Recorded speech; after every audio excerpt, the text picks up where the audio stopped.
You're listening to the Worldwide Sports Radio Network. Shohei Ohtani releases a statement on the gambling scandal. The Chiefs trade Sneed to the Titans. And the Cowboys say they will likely let Dak Prescott head over to free agency, and much, much more. And March Madness, ladies and gentlemen, here on the Sports Loudmouth.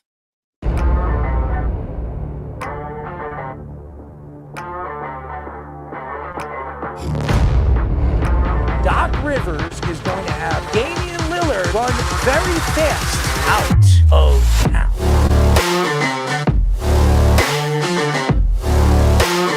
Does he help them win? You're under 500. Aaron Judge helps the Yankees win. You're paying the player $300 million. You better be sure that that guy's going to help you get over the hump.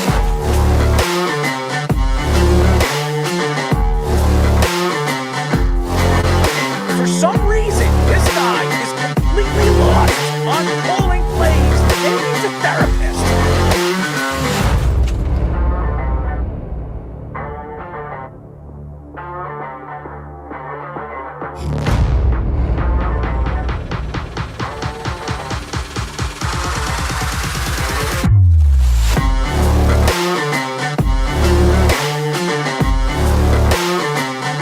Did you see Lamar Jackson cry to the ref? No, he didn't.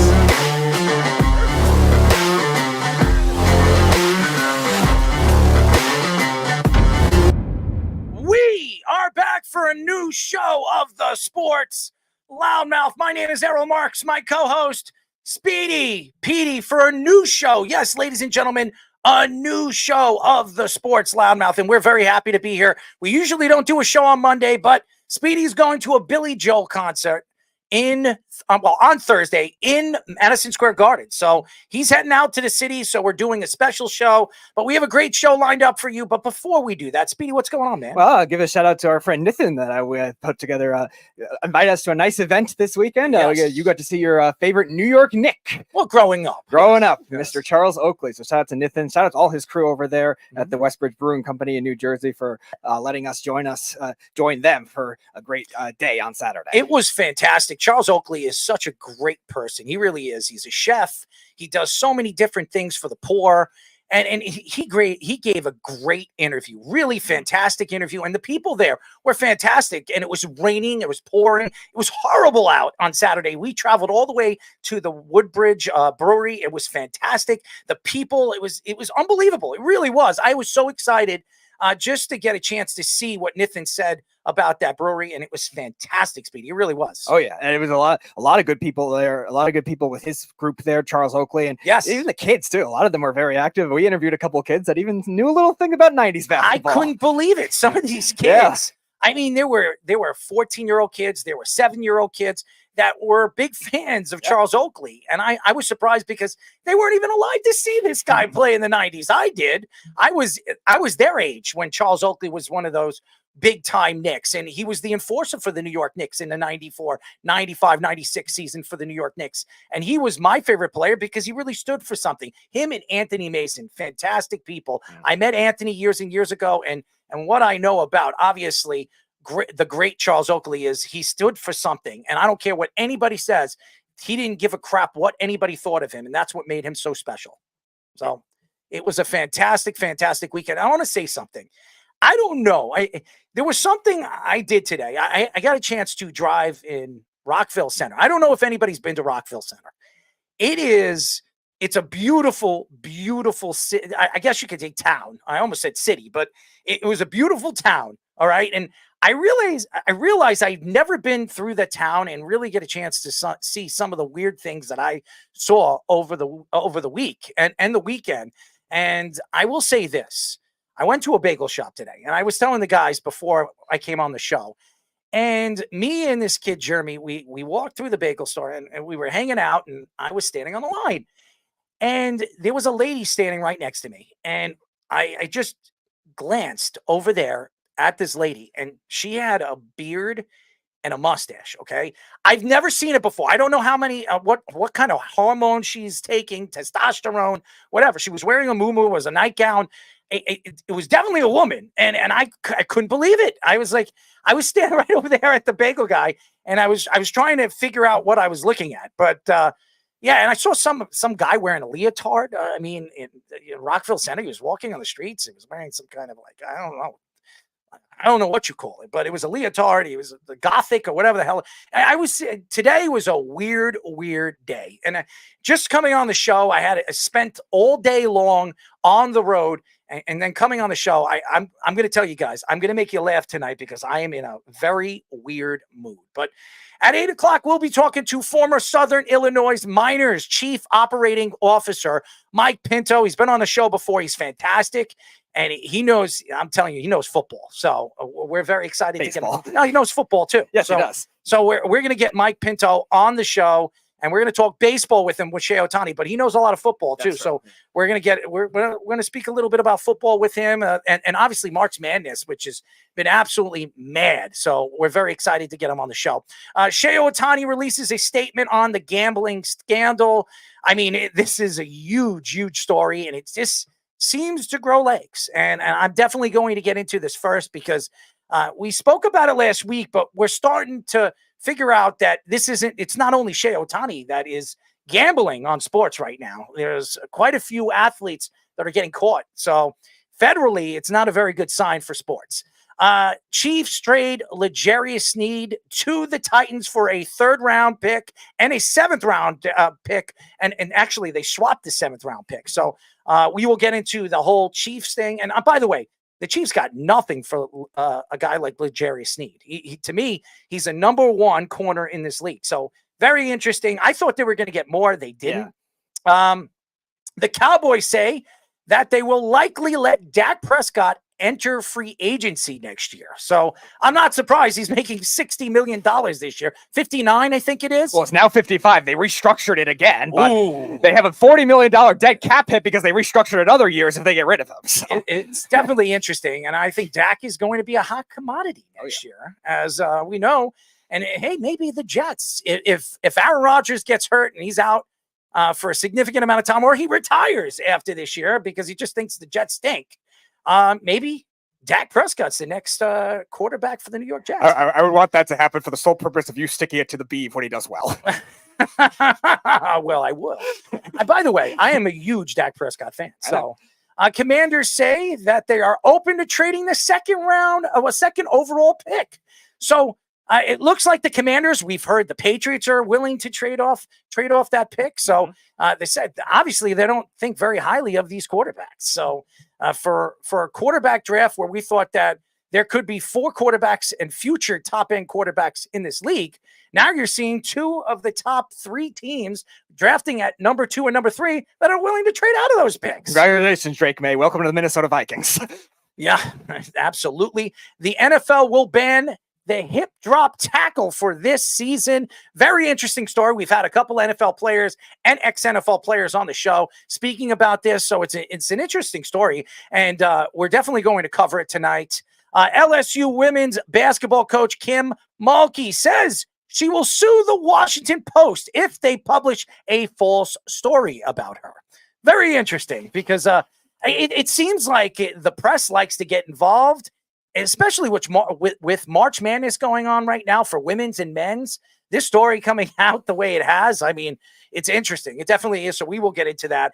Could John Calipari be fired from Kentucky after losing to a 14th seed in Oakland? So very interesting story. I know a lot of people throughout the weekend throwing John Calipari to the wolves. And I think Calipari is a very good recruiter. I don't think there's anybody out there right now that can replace him in Kentucky. This isn't the off season to get into this. So, but again, there are a lot of Kentucky fans that have his head and want his head. So we will get into that. Tom Thibodeau says he wants a contract extension with the New York Knicks, as well as he should. Very well deserved after coming off a season that he's had this season. They're going to have 50 wins, and they're with all the injuries that they have. I mean, the OG Anunoby situation, the Mitchell Robinson, and then the Julius Randle. So many different injuries. Every single Jalen Brunson's been hurt this year. So everybody's been hurt. And the Knicks are still winning, which is it's incredible what the Knicks are doing right now. So we will get into the whole Knicks situation as well.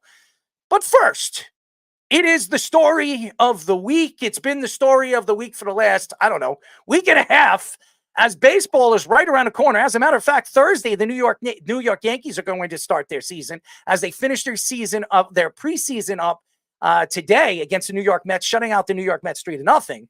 Shohei Ohtani gave a statement on Monday in response to the gambling scandal involving his former interpreter. Ohtani said that his interpreter has been stealing money from his account and has told him many lies. He added that he is saddened and shocked that somebody he trusted would do such a thing. Ohtani said he never was involved in sports betting, either with baseball or any other sport. MLB also started an official investigation into Ohtani in addition to the ongoing FBI investigation. His interpreter's bio also said that he attended UC Riverside and graduated, but the school has no record of him doing so. Marlins pitcher Jared Cosart was the last MLB player to be penalized for betting in 2015, but he was only fined and not suspended. Now, I know everybody's sitting here and everybody wants to point fingers at Shohei Ohtani, as everybody should. And we spoke about this last week on Thursday. I don't know I don't know how this story hasn't grown legs over the last couple of days, but now Shohei Ohtani comes out and he speaks about his interpreter, saying that he knew nothing about the money that was coming out of his account, that he was stealing. And here's the thing. If you have an account, ladies and gentlemen, and you're a multimillionaire, don't you think that your accountants would see that you're missing $4.5 million? And I don't care what Shohei Ohtani has said, that he's never bet on sports, he's never bet on baseball. We are seeing right now a change in professional sports. It's become more of a business. It's becoming legalized all over the country. And again, Shohei Ohtani's like any other American. He's like any other foreigner. They want to make money. We've seen this. This isn't from now and from the past. Obviously, it's become more legalized now because of what sports betting is bringing. In the United States, especially in New York, ladies and gentlemen, last year, sports betting brought $350 million to New York State. $350 million. Now, politics would tell you if that kind of money is coming in, why wouldn't, obviously, New York and other states not be involved with sports betting? We see marijuana is exploding all over the country. Here in New York, now they figured out how to tax it. So they're legalizing it because there's so much money in it. Sports betting is the biggest thing right now in America. Everybody, from kids that are 18 years old to old men that are 70 years old, that are retired, that want to bet on sports because it's now a thing of making money. There's no way you can't make money. You can lose a lot of money. And again, Shohei Ohtani has millions and millions of dollars. Now, a lot of it, especially $700 million of it, is deferred money. But with the expressed endorsements and all the different stuff that he is getting paid for now, jersey sales, and the Dodgers really putting him as the centerfold of their product now, he knows he's going to make a ton of money. And now you sit here, and I understand that he claims that he doesn't know anything about this story, especially his interpreter. His interpreter is one of his best friends. How did you not know that your interpreter was taking money from you? You have to know this. He was around you 24 hours a day, 24/7. How do you not know that he is taking millions and millions of dollars from you? Now, I cannot assume anything. I cannot assume it. But here's the thing. Shohei Ohtani's a nice guy. As we saw what happened recently with one of his teammates that he wanted a jersey from. Wanted his number from. He actually bought a Porsche for his wife to get that jersey number from him. So he is very giving. That's a $200,000 car, and he practically gave it away for a number. So money is no object to a guy like Shohei Ohtani. Money is no object to a 28, 29-year-old phenom. But I sit here today, baseball has kept Pete Rose out of the Hall of Fame because of sports betting. He's admitted to betting on sports. He wasn't hiding from it. He's done how many autograph signings over the last couple of years? Even Cincinnati, who has a Hall of Fame over there, would not induct him into the Hall of Fame because of what he's done selfishly. And maybe he was selfish in those days, and it wasn't legal then. But it's not legal in California either, as we spoke about that last week. And we're sitting here today still arguing, is Shohei Ohtani involved with something like this? If he is, why isn't baseball stepping in on this? Now, they're investigating, but how deep are they going to investigate on this? This guy is the face of baseball right now. He's the best player in the world. There's no doubt that he is. In 4 years, he's won 2 MVPs. He's one of the best pitchers in baseball. He's the Babe Ruth of this time. And everybody's trying to compare his game to some of the greatest baseball players of all time. And again, I don't know his interpreter. I don't know him personally. I don't know what he knows or what was behind all of these gambling scandals that he was involved with. It wasn't just one. It was like 4 or 5 of them. It's crazy. And how does one of the greatest baseball players of this time right now, of this era, not know that this particular thing was going on for the last couple of years? This hasn't been going on for a year. This has been going on for several years. And he's been in baseball for what, 4 years? Since 2018. Yeah, so it's been going on since then. And he's paying this guy $500,000. Now, I believe that Shohei Ohtani knew something about this. I can't prove it. Only baseball, and obviously federally, they will look into this. And if it is true, Shohei Ohtani's in a lot of trouble. He is, because if you're going to keep Pete Rose out of it, and there are other players that are now being caught in other sports, as we know in professional basketball, and we'll get into that on Wednesday because the story just broke, and it's a very interesting story on Michael Porter Jr.'s brother over there in Toronto betting on sports. It's a very interesting story. It's crazy. This isn't going to be the first, and it won't be the last right now in sports. It is a business. It's a multi-million-dollar business. Floyd Mayweather has been betting on himself for years. He's come out and said it. But boxing hasn't done anything to him. Nothing. Conor McGregor came out a couple of years ago saying that he's had, involvement with sports betting. Why hasn't the UFC done anything to him? Again, this has been going on for years. Sports betting has been around forever. Bookies. It's a multi-billion-dollar industry. So you sit here and I know you listen to radio shows and everybody's talking about this and they want to attack the whole Ohtani thing. Oh, he knew. And I don't know if he knew. And I'm not going to blame him for keeping a secret because it's his career. It's everything that he worked for. He is where he is today because of his talent. There's no question. But when you see a kid at his age making the money that he is making, you're talking about millions and millions of dollars. Why wouldn't he take that money? $1 million is nothing. $1 million to him is like $1 million to us is like $10 to him. Okay, it's nothing. It is nothing. He is the king of baseball right now. The jersey sales that he's going to have with the Los Angeles Dodgers. The Dodgers are one of the biggest teams in professional sports, definitely in baseball, top 3 in baseball. And he's the king of baseball right now. And it's a very big Asian population over there in California. His jersey sales are going to be at its top heights. I mean, nobody's going to come close to that this year. Even with Aaron Judge being in New York, it's not going to get any closer than that. Yeah. Also, you could tell when you watch anyone that was watching the interview was showing the facial expressions of Shohei Ohtani too. Yes.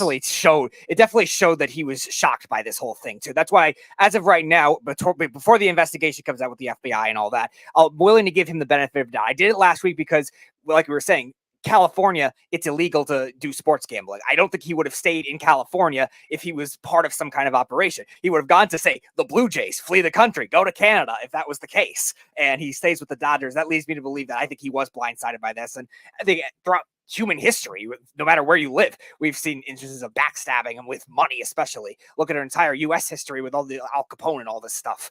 There's going to be instances like that. And like you said, there's like 5 other people that are involved with this interpreter that could have gotten caught too. And who knows, say that was the last ones either, because this guy's clearly a fake. He didn't graduate from UC Riverside. He's lying about all these other things. He lied to Ohtani for 7 years. And this is a guy that just, all right, he's still making his money. He's still doing his thing, being the best player in baseball, being a transcendent two-way player in baseball amidst all this distractions.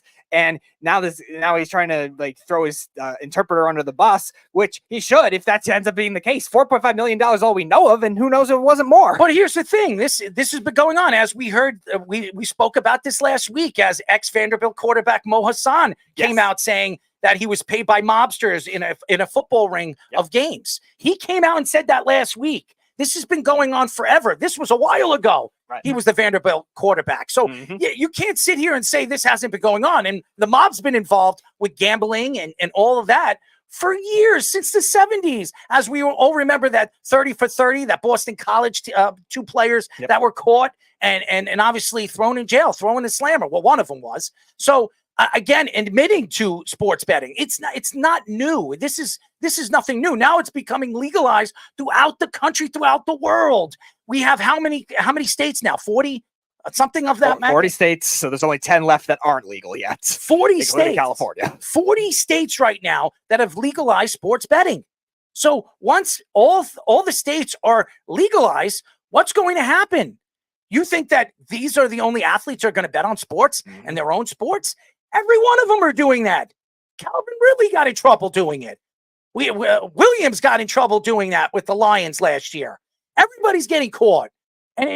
And baseball and professional sports and the commissioners of all these professional sports have to look at that. If you're going to legalize it and you're going to approve on this, as we know, Adam Silver over the last couple of years did not like it, but now he's for it because there's a ton of money involved in this. You're talking about billions that the NBA and all these big time $billion organizations in these owners could make off of it. Right. And the different instances here with the Ohtani situation, some of the other ones we've seen in sports betting, these scandals over the years, is Ohtani is not deliberately like fixing these games either that we know of. Like you talk about the NBA, the whole Tim Donaghy situation. Tim Donaghy, he was making calls in his favor to help his bets. You were talking about with Floyd Mayweather and Conor McGregor.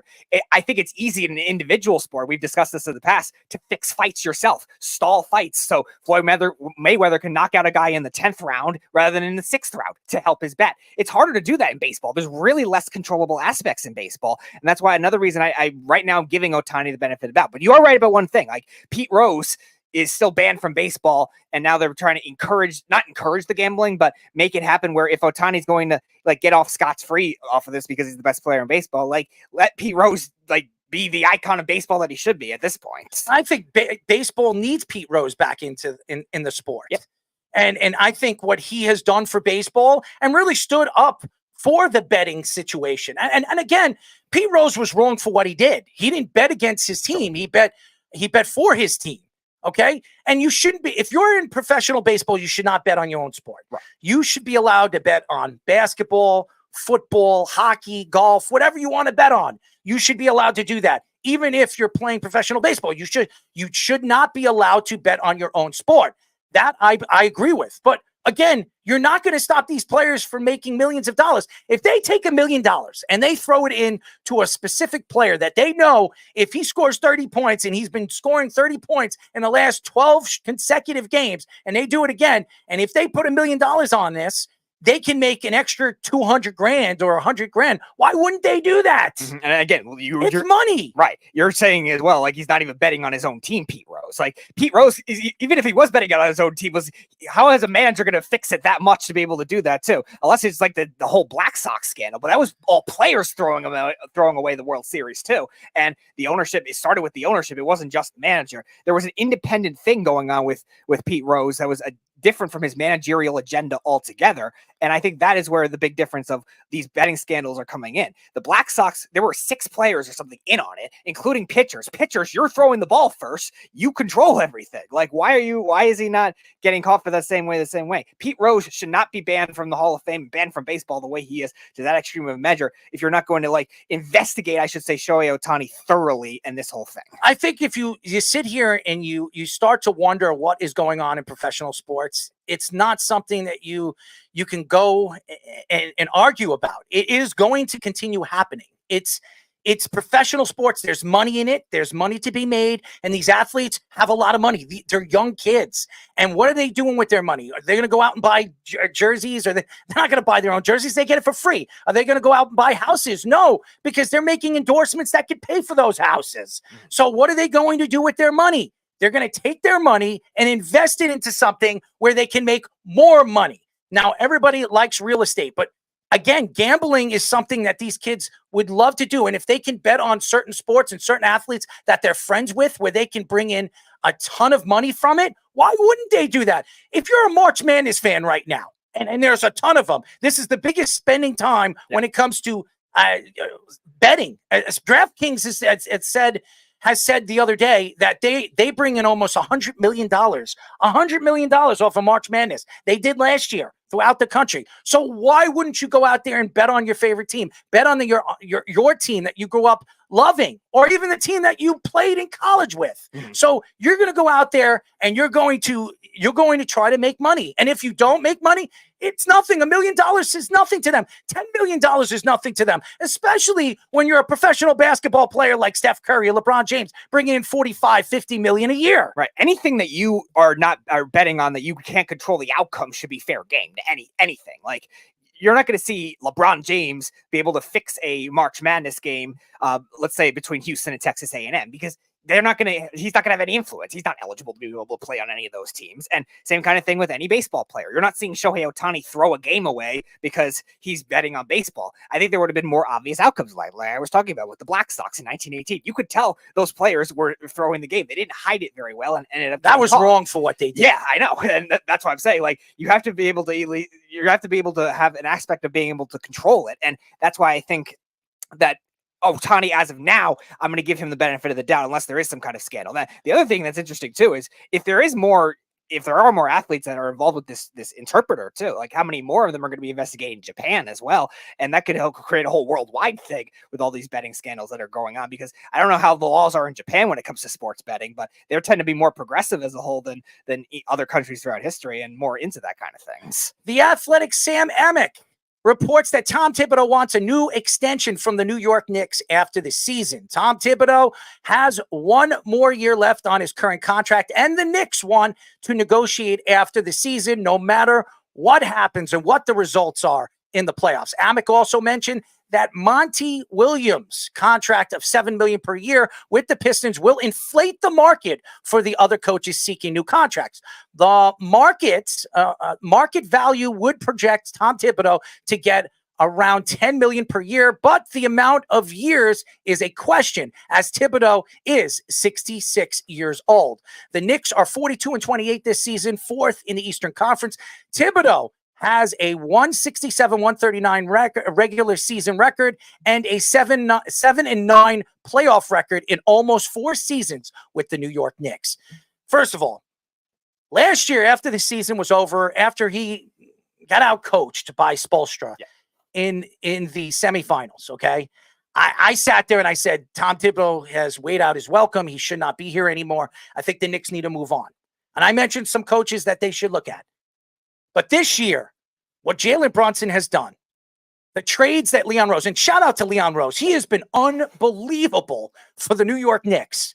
The Knicks have 6 first-round draft picks in the next 2 years. The Knicks are in very good shape. If they want to go into the offseason and go after a superstar, a Joel Embiid, whoever becomes available, a star becomes available, the Knicks could really take this to the next level.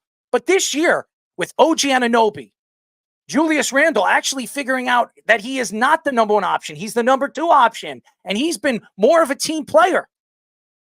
And losing Mitchell Robinson and all these other guys, DiVincenzo has been dealing with injuries. Jalen Brunson's been dealing with injuries. Randall's been out for a significant amount of time. This team has played like a team. They traded Grimes, which everybody didn't expect them to do, and they give McBride a 3-year extension. He has been unbelievable. Absolutely unbelievable for the New York Knicks. And I think it has a lot to do with coaching. You could say whatever you want about Tom Thibodeau. You can attack him. You could say that he doesn't fit in New York. Everything that he has done here, he's been for the New York Knicks. And he came from the New York Knicks organization. He played, he was a coach under Jeff Van Gundy. He was a part of the Doc Rivers Boston Celtics. He was a big part of that coaching staff, as he was really the defensive mastermind of that coaching staff. He has been as good of a coach this year as he's been anywhere else, even with Chicago. Oh, yeah. This team has been unbelievable. And everybody could say, well, the Knicks don't have a superstar, and every single team that the Knicks are matched up against, they don't have the best player on the court. I disagree. Jalen Brunson has turned into that superstar. He's averaging, 28 points a game?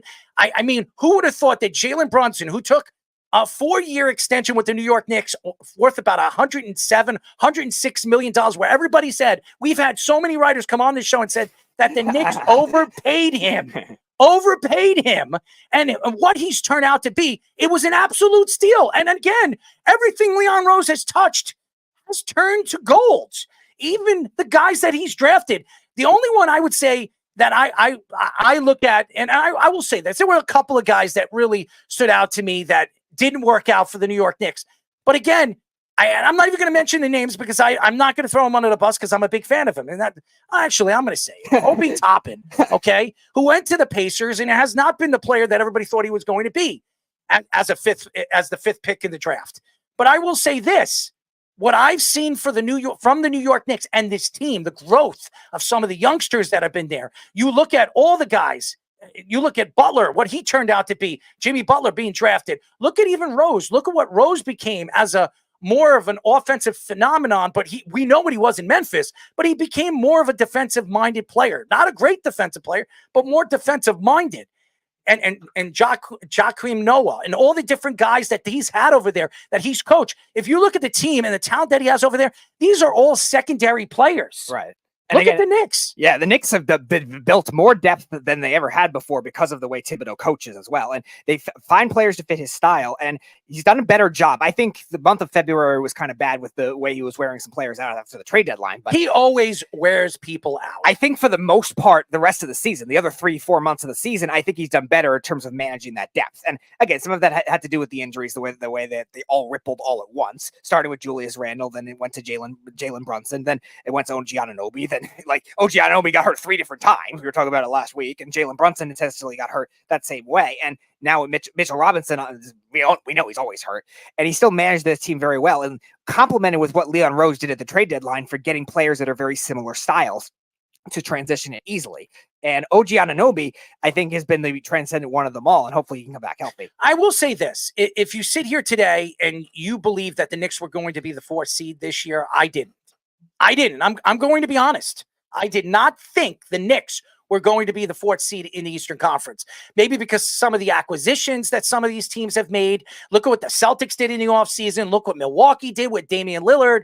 I mean, even the 76ers, even losing Joel Embiid, Maxey has become a superstar. So who would have thought by trading RJ Barrett and some of the pieces that they traded in that trade and bringing in OG Anunoby, how much he's changed this team, changed the demonstration of how bad and how much was needed for a corner guard that could defend multiple positions. And a guy that, he is a shutdown defender and a wing player. The Knicks for years have been trying to find that wing player that could defend multiple positions. Now they have it with OG Anunoby. The problem with OG is he can't stay healthy. But if the Knicks sit him out for the next 12 to 11 games, whatever they have left, going into the playoffs, the Knicks could be dangerous. And again, that says a lot about Tom Thibodeau and his coaching. How many different lineups has he had? Different changes in the starting lineups has he had all season long, and it's worked. That has a lot to do with coaching. That says a lot about who he is as a coach and a player's coach. Now, we've heard, we know Obi Toppin and him didn't get along. Well, that was one of the reasons why they traded him, Leon Rose. And a lot of Knicks fans were attacking Leon Rose on why they traded Obi Toppin. Everybody was attacking him in the offseason when he did that.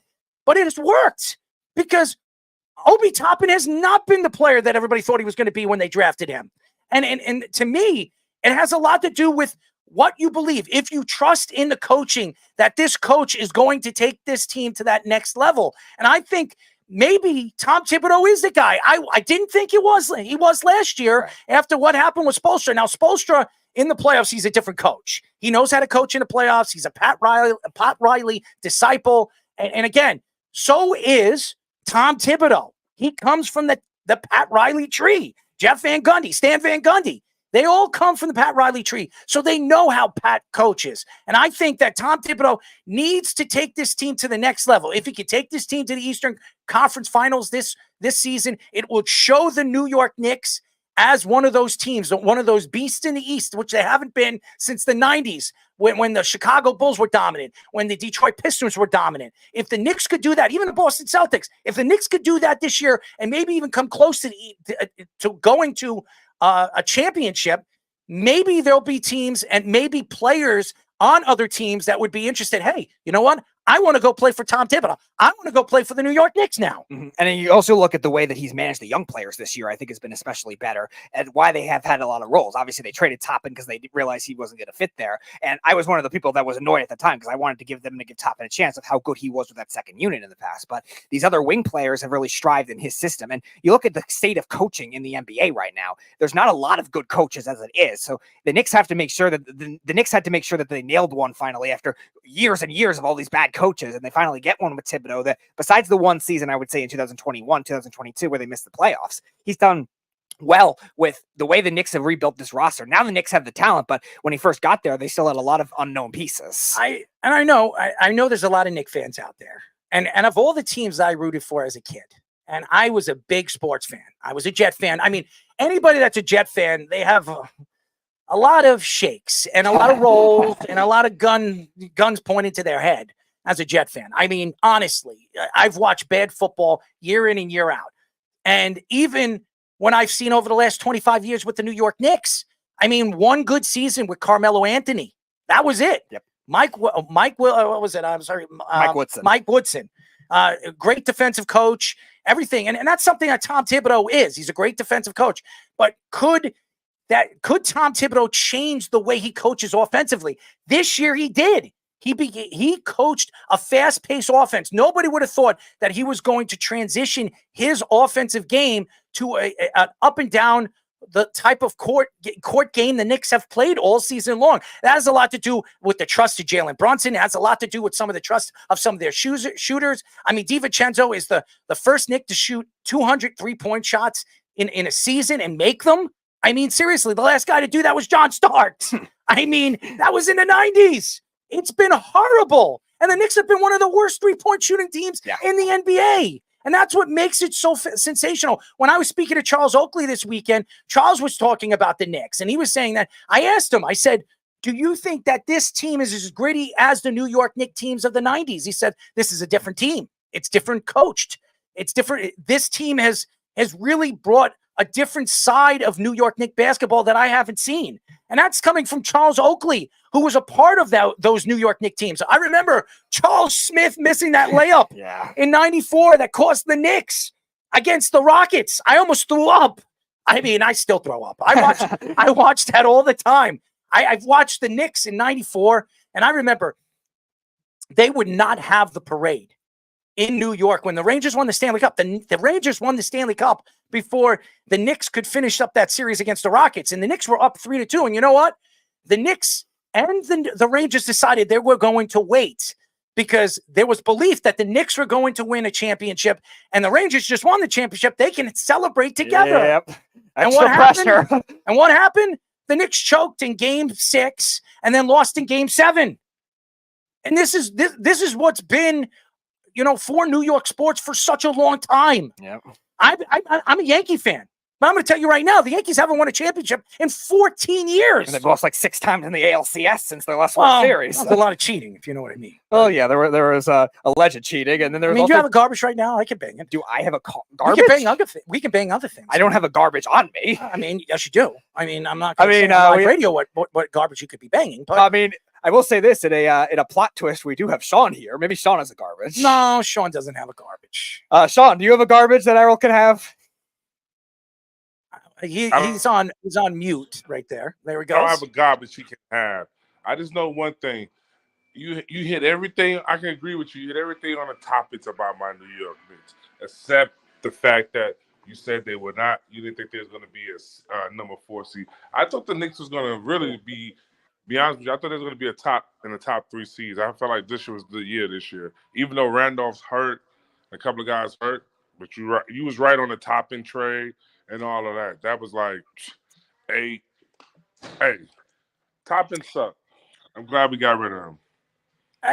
And listen, he didn't get along with Tom Thibodeau. He didn't. And there's a lot of people that didn't get along with Tom Thibodeau over the years. I mean, if you go in Boston, Kevin Garnett has come out and said that he's had his problems with Tom Thibodeau over the years when he was the defensive coach over there for Doc Rivers.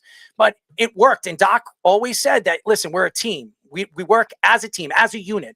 And that's the way Tom Thibodeau coaches. He works and he coaches as a unit. It's not all about one player. Now, Jalen Brunson has turned into that player. And now Julius Randle has taken a step back. He realizes now that the Knicks have the right, path to a championship if everything works out the way it should. And if they can find that other superstar and they can bring in that other superstar to play with Jalen Brunson, they have a very good chance to compete against the beast of the East and the teams like Boston. You look at what Kristaps Porzingis brings to the Boston Celtics. You see what Drew Holiday brought to the Boston Celtics defensively, especially at the point guard position. So the Knicks have that. They have the team defense. And now you have Mitchell Robinson coming off the bench. He's willing to come off the bench, and Hartenstein is actually going to start when he comes back. That shows you that everybody is going to work together to get to that one that one great thing, and that's winning a championship.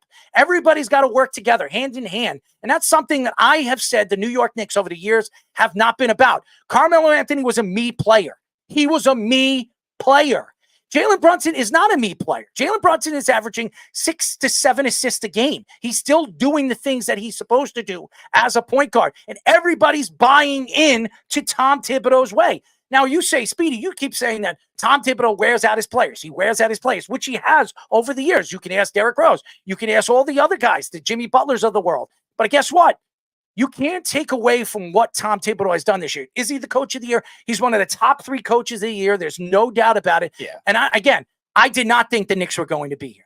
I did not. Now, Sean did, but I did not.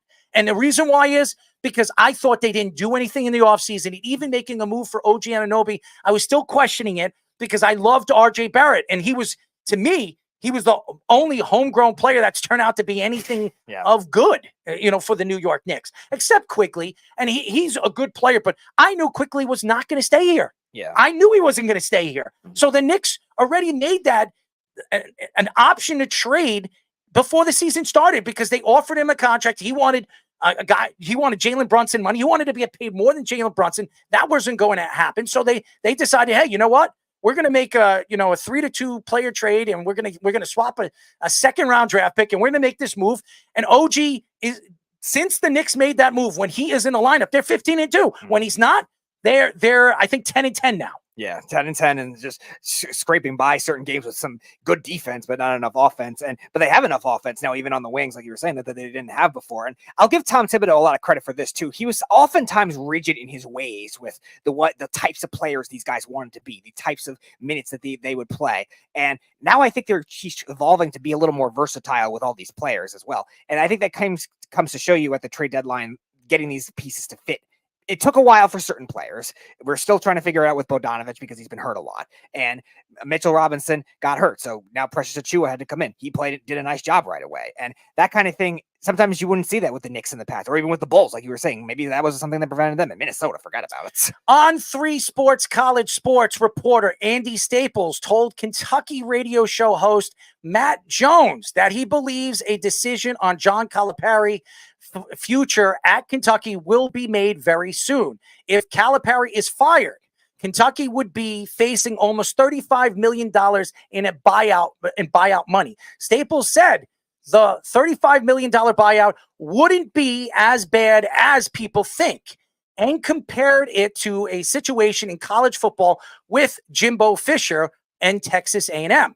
After losing to number 14 seed Oakland, Calipari deflected blame in his post-game interview, saying many players didn't play like they did all year. In 2022, Calipari turned down a big offer to become the next head coach at Texas.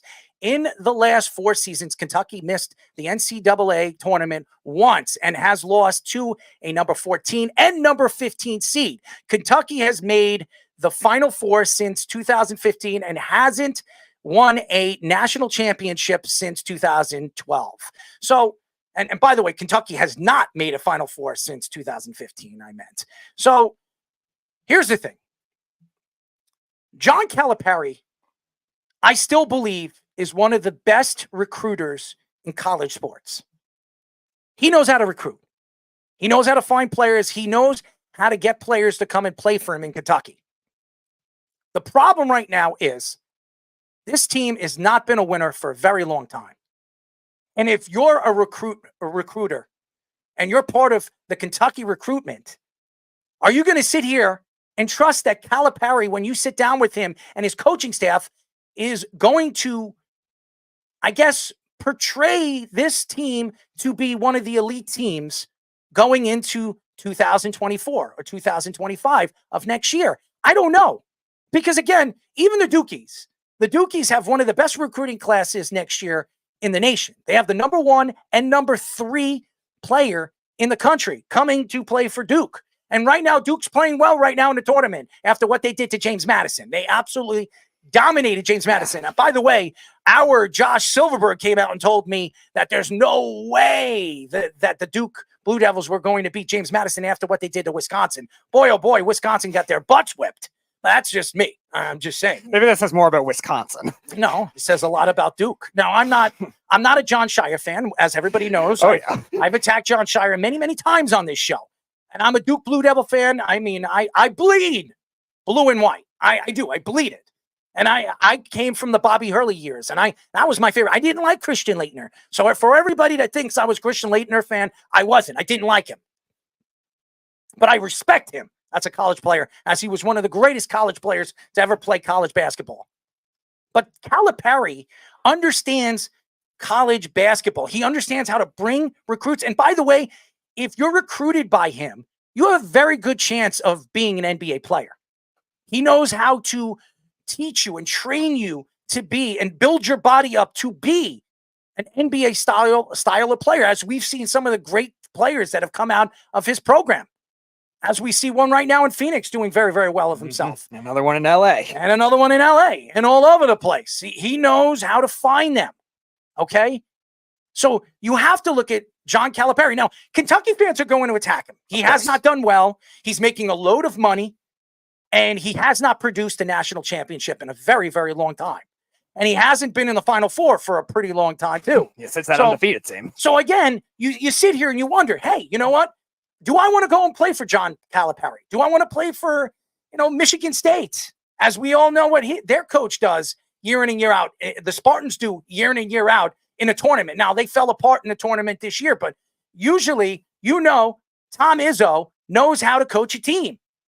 And Pitino, I love what Pitino did. Now, I question why he didn't show up into the tournament, the NIT. Sending a message to those wrong committee members that put Virginia in. And I think he was wrong about doing that. He should have let his players play in that, because they have a chance to be drafted. This is a good chance for them to show their talents out there and show what he could do in the NIT.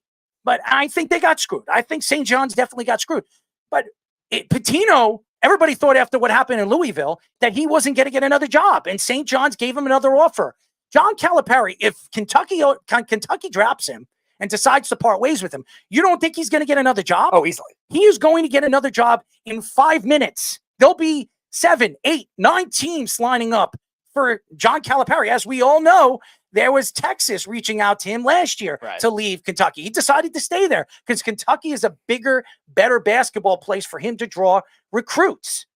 But again, Kentucky is going to sit here and here's the problem also. Who are you going to bring in for John Calipari? Right. Who is out there right now that you can bring in? Maybe an NBA coach. Maybe you can go after one of those guys on the bench of maybe Golden State. We all know I like one of them. Yes, you do. I like one of them that I've been preaching for the New York Knicks to bring in, as the Nets decided to part ways with them. Nobody said the Nets were smart. And Kenny Atkinson, I'd bring Kenny Atkinson in. He knows how to coach young players. I think he'd be a great recruiter. He'd be a fantastic recruiter. But again, Calipari is a different type of coach. And you can ask anybody. He knows how to be a player's coach. These players want to play for him. Listen to what John Wall says about him. Oh, yeah. John Wall speaks very highly of him. Cousins has spoken very highly of him. I mean, we all know what Cousins was doing. I mean, DeMarcus Cousins wasn't a likable person in college basketball. He still, when he was in the NBA, he wasn't a likable person. But for some reason, John Calipari had something with him. Him and his wife had something with DeMarcus Cousins. And I think that if you look at this picture right now from Kentucky, there is no doubt, and Coach K would tell you, John Calipari is one of the most respected coaches right now in college sports. And again, you also have to look at the landscape of teams that have tried to do this, and now it's put their program really far down. Louisville's a great example of that with Rick Pitino. After that whole scandal came out, they get rid of him. They tried to bring in Chris Mack from Xavier, which at the time I liked. I was wrong on, and they've rotated around so many different coaches since then, and they've never been able to reestablish the program the way it was. Same kind of thing with Georgetown. Georgetown was a Big East powerhouse for a while in the 80s and the 90s. Good in the 2000s, not great, but they have not been able to find it. They bring in Patrick Ewing. They give him a lot of money. That doesn't work. They're trying to find something since then. And these other programs that just have this reputation, they have not gotten that back then. Now, I think some of it with Kentucky has to do with the rest of the SEC finally getting good too. Like, it's a deep conference now. You have Alabama, you have Auburn. I know they lost. their programs that weren't that good before. There was always Kentucky and one other team. Sometimes it was Florida. But who recruits these guys? Right. The coaches. Yep. Those are the guys. You want to play for the coaches. You don't want to play for Kentucky's is a powerhouse. They always are. Oh, yeah. I mean, Alabama's become a powerhouse basketball place. Auburn is a powerhouse basketball place. Yep. Look at Houston, what they're turning out to be. Purdue, every single year for the last 5 years, they've been in the top 5. They've been a powerhouse team, but they can't get over the hump. You're going to blame John Calipari because he can't win a tournament that's so hard to win?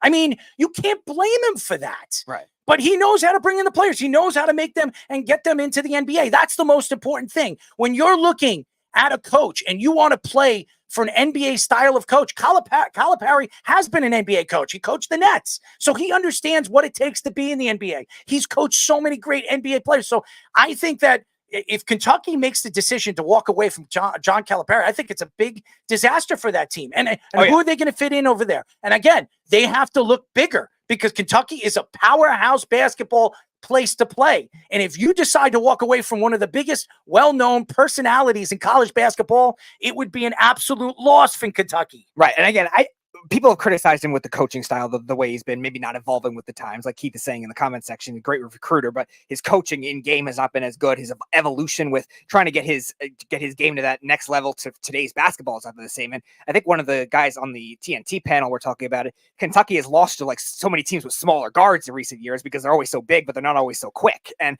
that kind of thing I think he's adjusted to. But at the same time, especially in the era of NIL, recruiting could be everything to a program that is trying to find themselves. Again, another Power 5 team that's maybe in a smaller conference that wouldn't get the other NIL money. Maybe somebody like Calipari helps that out a little more.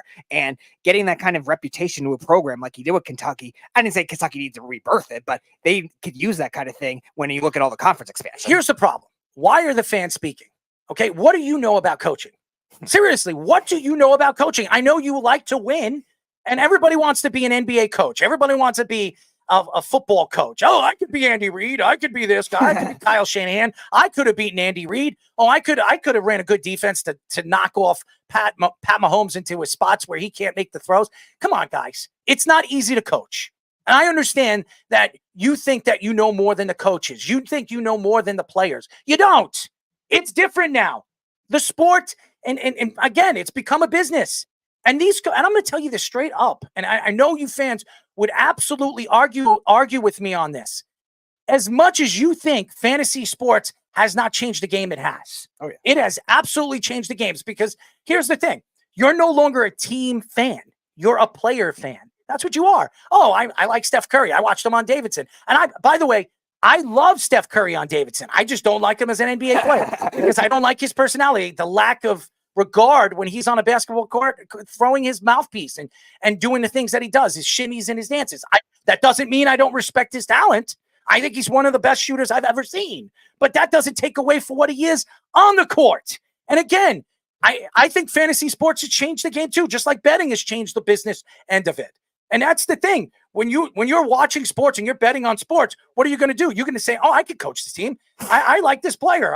I think he's one of the greatest players right now in college basketball. I can win with him. I could coach him. Again, Kentucky has like 3 players that are going into the NBA draft this year. They have, I think, 3 top 10 picks. Yeah, 2 of them I know is going to be a top 10 pick that I know of. And again, that has a lot to do with Calipari and his tutelage and what he does as a coach. But hey, the fans know best. They know more than we do. And that's the problem. That's the problem with professional sports and college sports. Everything has changed. And again, it bothers me more than anything because I respect John Calipari. As a matter of fact, I met John Calipari years and years ago at a convention. And he was one of the nicest, gracious people to speak to. And he would stand there and have a conversation with you, not just even about college basketball, NBA basketball. He's a big football fan. He's a college football fan. So, and remember, he's from the New York area. So he loves the New York sports. He follows the Yankees. So he knows, and he knows how to speak. He knows how to speak at your level. It's not like he sits here and he says, oh, he just talks rubbish. He talks bull. He knows what he's talking about. So when you sit here as a New Yorker, a Boston fan, or an LA fan, and you think you know better than John Calipari, shame on you. Yeah, it'll be interesting to see whether he does stay with Kentucky or he ends up coaching elsewhere. I hope he leaves. Yeah, I hope he leaves. You're right. The mistreating definitely is to a different standard where I could see that kind of thing happen. It'll show you how good of a coach he really is. It'll show you that the NCAA and college basketball has lost, especially Kentucky, which has been a world power in basketball. They're walking away from one of the great coaches in college sports. Yeah, the one thing I'm curious to see on wherever he'll end up being is, because a lot of experienced teams now have won national championships. I would say Duke, the last time they won in 2015, was the last one that was really centric on a lot of freshmen, a lot of these young, like top NBA prospects getting involved in this. That was the last team that had that kind of inexperience and was able to win a championship. A lot of these experienced teams now, when you look at Villanova, the championships they won, those were homegrown rosters, 3-4 year players. They're all in the Knicks. Right. Now they're all in the Knicks. Knicks and Nets. You look at Baylor, you look at Kansas, all these other teams that have won national championships recently have done it with that style. You wonder if Calipari will try to do that a little more. I'm not saying he's going to change his philosophy of not trying to recruit these top freshmen, but at least have some other guys. Like you mentioned Duke. Like Duke still has the Jeremy Roaches that have been on the team for 3-4 years that are still providing that leadership to go along with Phil Pawski and these other young studs that they have. And a lot of these other teams that have done well in the tournament are taking on that philosophy. So wherever he ends up going, I wonder if he will evolve to that and say, maybe I have to do this to get to the next level in college. Sean, before we go to break, what are your thoughts to this? I was just about to say, if he gets if he leaves, what's the next hottest coaching job right now available this coming up? What program? You mean what? I don't even know which program. Well, who's the next hot coach available? No, coaching position would probably be Ohio State. No, Ohio State, because Michigan just hired their coach too, Dusty May from FAU. Okay, I thought Michigan still had what's the name?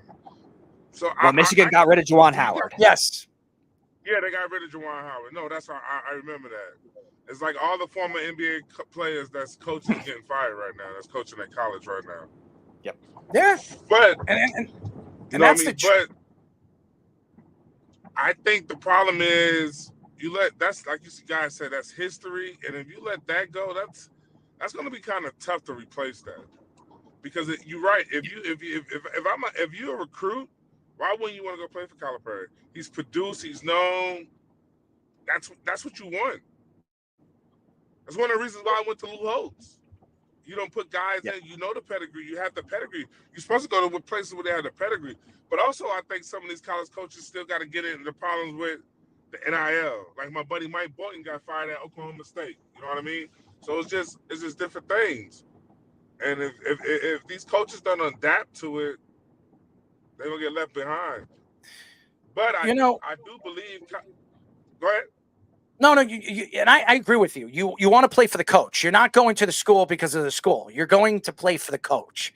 And there are a ton of schools right now. If you're a college football fan and you're a college football player and you're one of the top recruits, you look at the powerhouses. You look at the Georgias. You look at the Alabamas. You look at the Ohio State Buckeyes. You look at the Florida State Seminoles. You look at some of the biggest college programs in the country. The SEC is a powerhouse when it comes to college football. So you want to go and play for the Nick Sabans of the world, which is no longer there. And you want to play for those type of coaches. Why? Because of what they have produced in the NFL. And the same thing with college basketball. When you look at Coach K, why did Coach K recruit some of the great players to come and play for him? And they weren't great NBA players. As a matter of fact, I would probably say there were like 4 of them that were great. You're always going to have that at a school. Like there's going to be bad Alabama football players. Yeah, so there's no guarantees what they're going to turn out to be in the NBA or the NFL or the NHL or the MLB. But what you do know is when they come from that program, they come from that coach, they have that pedigree. And that's the thing.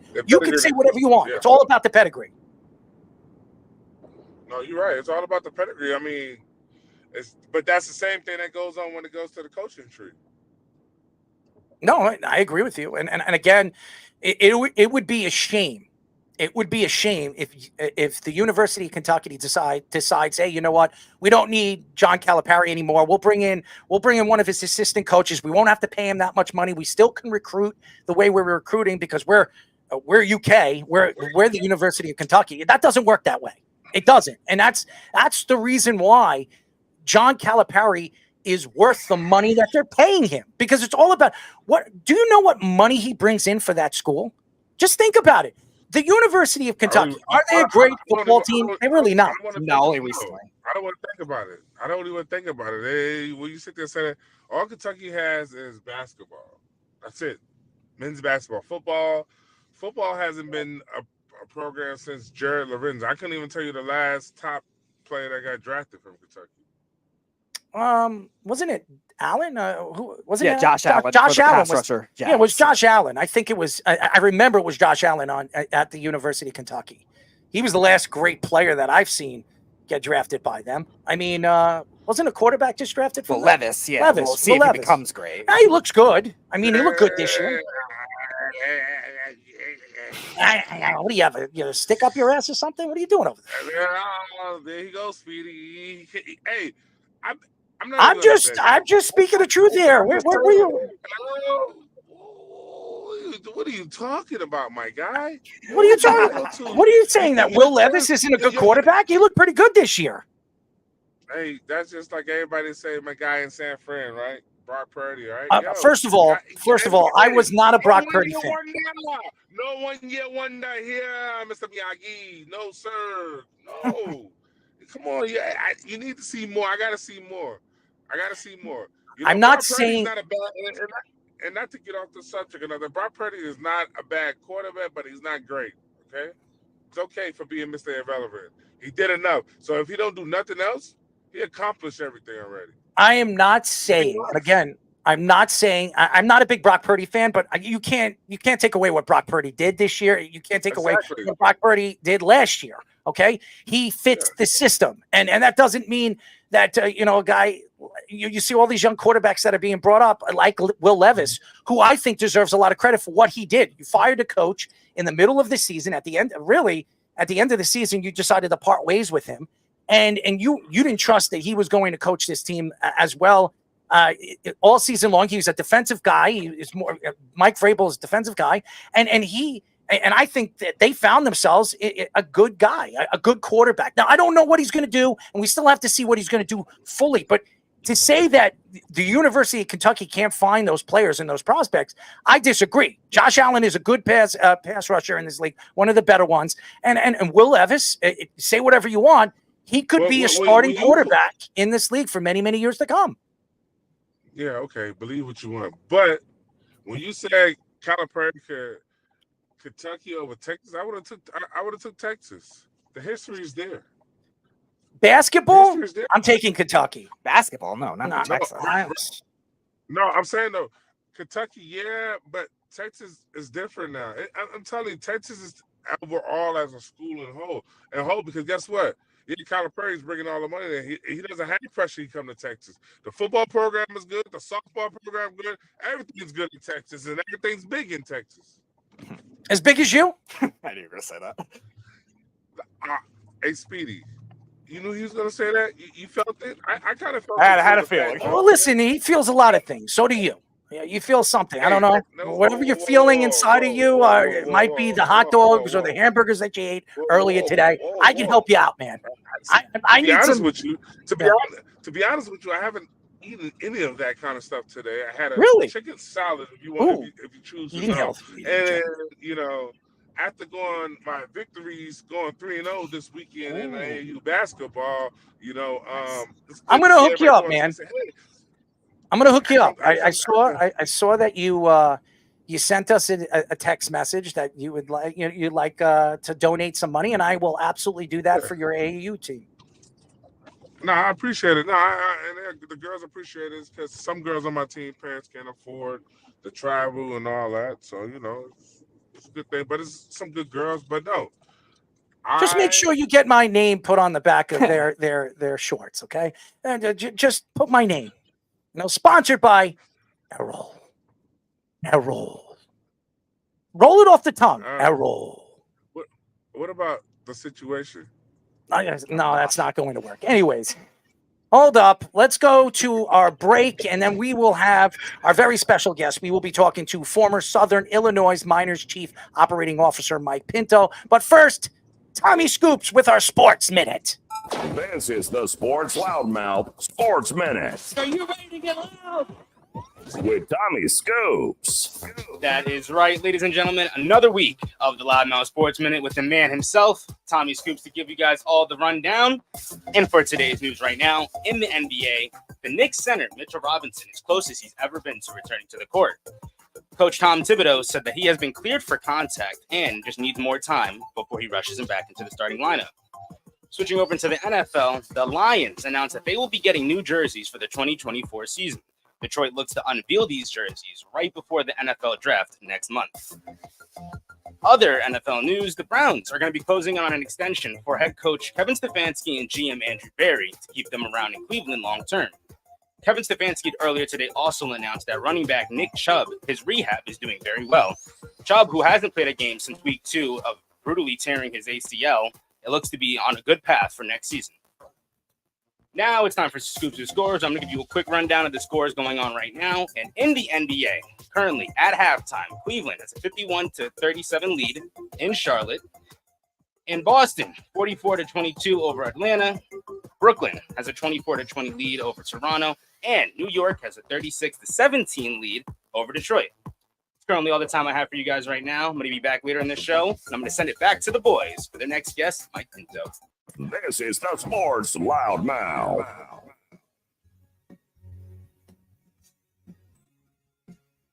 631-672-3108 is the number to call. You're listening to the Sports Loudmouth. I'm your host, Daryl Marks. My co-hosts, Speedy Petey and Sean Smith. He's back, ladies and gentlemen. A little lost, but he's back.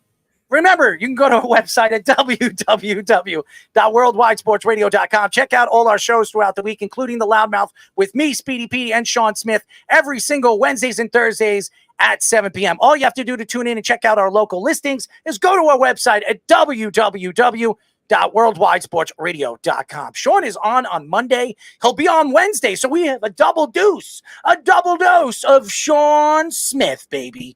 That's right. But first, ladies and gentlemen, our only guest of the night. We haven't spoken to him in a very, very long time, and we're very happy to have him on. We're now talking to former Southern Illinois Miners Chief Operating Officer Mike Pinto. Mike, what's up, buddy? Aaron, Speedy, what's going on, guys? It's been a long time. It's been a long time and a lot to get into with the baseball world, and maybe we'll get into a little bit of football. We'll see.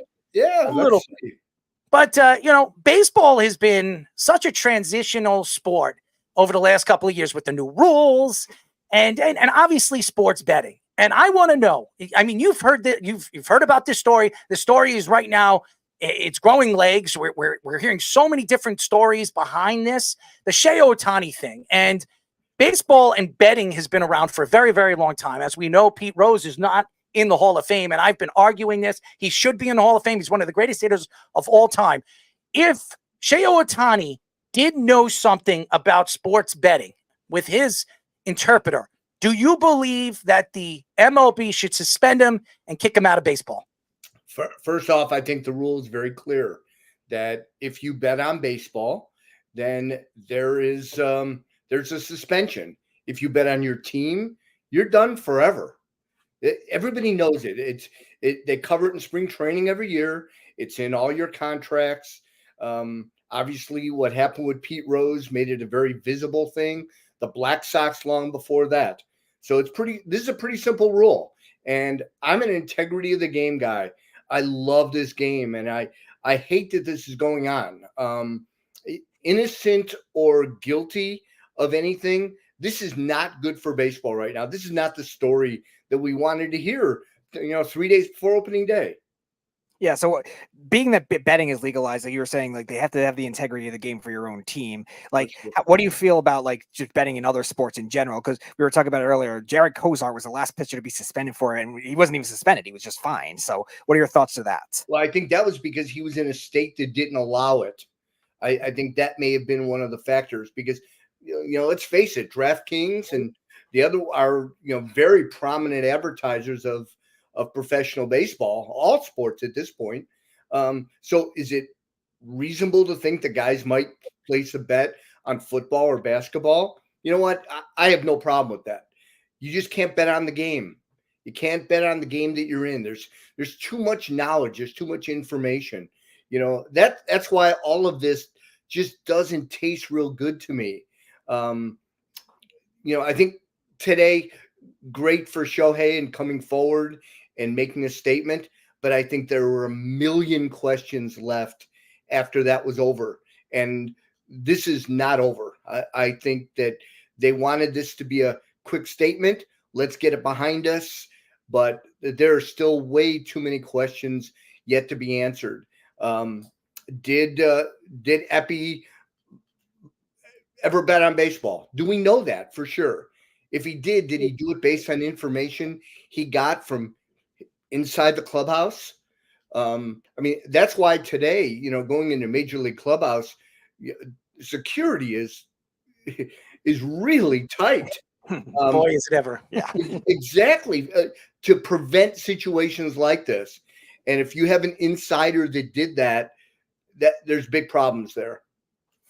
We are talking to former Southern Illinois Miners Chief Operating Officer Mike Pinto. Mike, the New York Yankees made a big move in the offseason. They brought in Juan Soto. They traded Michael King and some of their young pitching prospects. And a lot of people questioned it because now you have Garrett Cole. He's out for a significant amount of time. Now the Yankees are trying to bring in another pitcher. There's nobody available. You're going right into the season. What were your thoughts to the Juan Soto move? And it's really a rent. It's really a rental for the New York Yankees. Are they going to pay Juan Soto in the offseason a $600 or $550 million contract, as we heard his agent come out and Boris say that he thinks he's worth even more than that? Well, Boris's clients in this last round certainly didn't see the kind of money that he was projecting that they would make. So what's to say that Soto would do it? I like it. I really believe in you. Got to go for it now. If you really thought you have a chance now and you can get Soto now and that's what puts you over the edge, winning a World Series is really, really difficult. So when you have that window, you better do what you can in that window in order to be able to put you over the top. The shame is, Garrett Cole, and, that's a whole nother topic about what is going on with pitching and the massive numbers of injuries that are going on right now. And I've got my own beliefs as to what causes it. And I don't know that anybody knows what the answer is, but we're chasing velocity at ridiculous numbers right now. Oh, yeah. And I don't think that's accidental that we're ending up with so many arm injuries, and that's connected, I think, to velocity and bodies just simply not being able to handle it. Before I get to my question, Sean has to start driving. So, Sean, you can ask your question. No, I agree with you were saying. I had a question. My question was, I feel like betting, when you say betting, I feel like players should be able to bet as long as it's not on their game. As long as it's not on their game. Because go ahead. But see, as a professional baseball player in clubhouses and around the game, things that the public does not know. So that gives you an advantage over the public. And now you get into the integrity of what gambling is all about. That's why the stock market, you can't do insider trading because you have inside information. I get that, but it's just like in the NFL. I played 10 years in the NFL. I know information, but sometimes the information that is leaked is also BS. It's smoke that's thrown because, okay, everybody knows we seen a guy get hurt in the game. Everybody knows he's going to come to practice the next day. He's going to be limited. They're going to say he's limited all the way up to game time. He's a game time decision. Come on, that's simple stuff that people know, and it's little tactics. You should be able to gamble because guess what? They make so much money off of us, so why shouldn't we be able to bet? Well, I think it comes down to the integrity of your sport. If you happen to have your best buddies playing on the team that you're against, and he gives you information, their quarterback was out late last night, he's shot, there's no way he's going to be able to have a good game tonight, and you can then place a bet that gives you a financial advantage on the marketplace. But that's it's not always true because guess what? Johnny Manziel did it. You never know what It's not like how I say back in the day when guys could throw the game or whatever. Because if you want to say that, you can get into college sports now with kids with the NIL. Hey, I give you 10 grand if you make sure we lose this game. You think a kid won't take that? Well, the sad part is we don't know if that ever goes on or not. It does go on. I'm telling you, it does. Mo Hassan came out and said it the other day. He came out and said that the mob actually paid him hundreds of thousands of dollars to throw basketball games, throw football games. I'm sorry, at Vanderbilt, and he came out and he was very honest about it. This was years ago. This was before sports betting actually became legalized in 40 different states. And he said there were Alabama players doing it too. Yeah, there's a bunch of players that are doing it. It's not just this isn't news to us. Sports betting's been around forever. Does that make it okay? No. I don't think it's okay. Mess with the system. No, nobody's saying it's okay to manipulate things with organized crime. But I tell you like this, there's always loopholes in the system, no matter what system. There's always a loophole. You just can't get caught. If you get caught, that's on you. That's the risk and everything you take on it.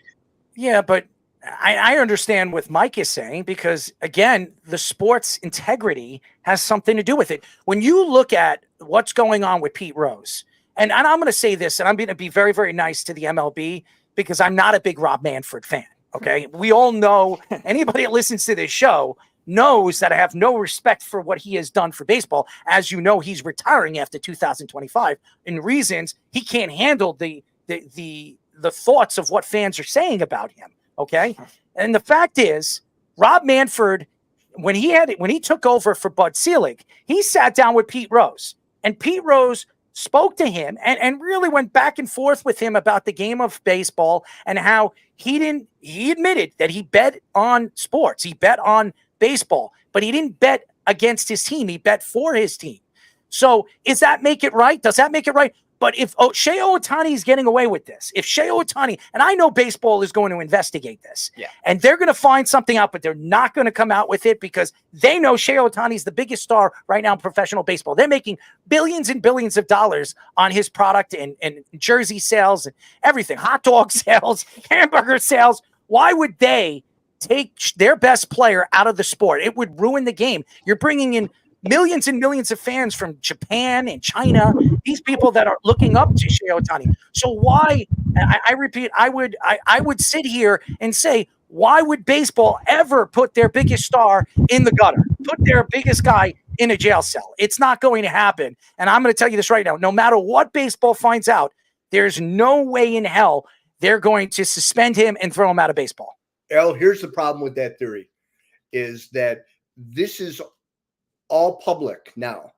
And there are investigators, federal investigators, getting involved with the investigation of this bookmaking operation.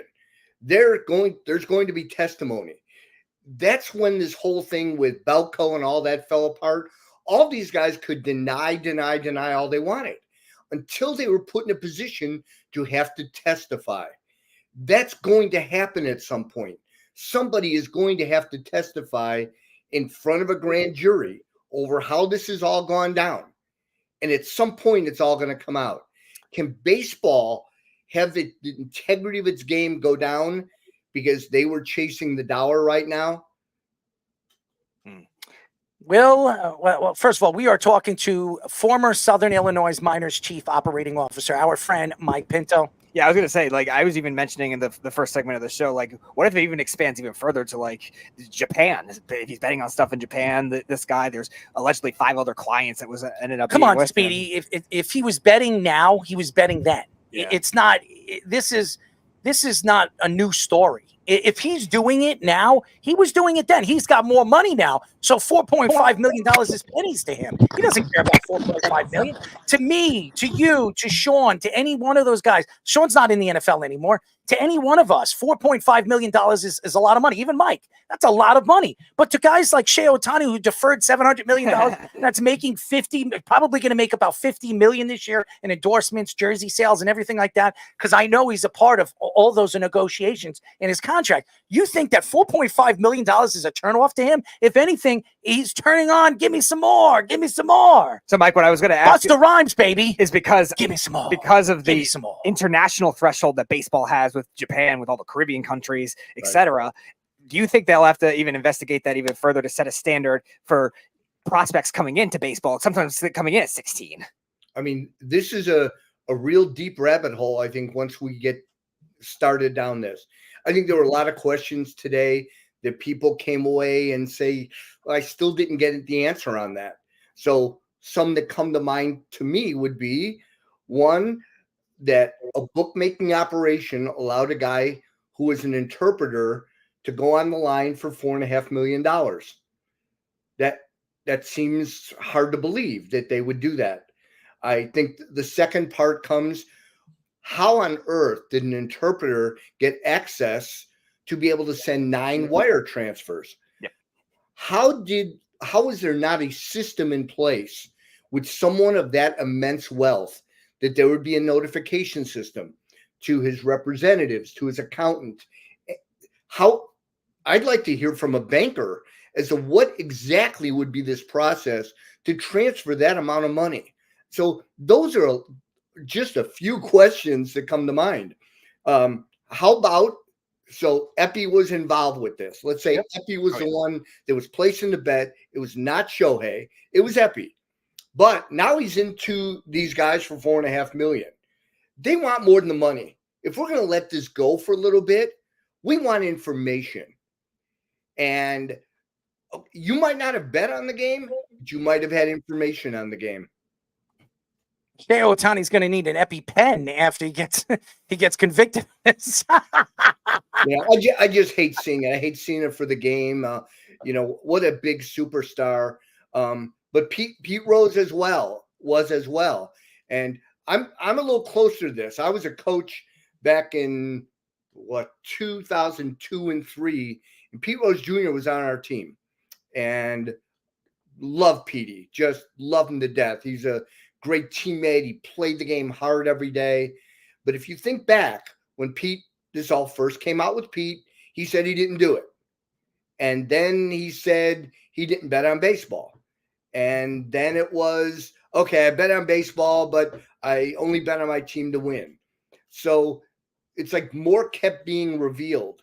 And I think we have to sit back and let the investigative process work out. And I'm a innocent till proven guilty guy.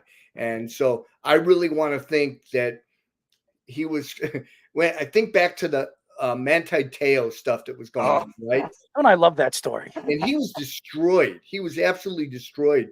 And in the end, he was duped. He really was duped. And sometimes people get duped. You can't be duped for $4.5 million, Mike. Yeah. You can't. To you and I want to say $4.5 million is a boatload of money. Mm-hmm. So he made $65 million last year alone. Mm-hmm. So maybe when you have that much, do you not pay as close attention to it? I admit I don't scour my account every few days to see, hey, is there anything on here charge I shouldn't have had? I don't do that. Mike, it's not like 100,000 or 200,000. This is $4.5 million. It's hard to believe. Transfers.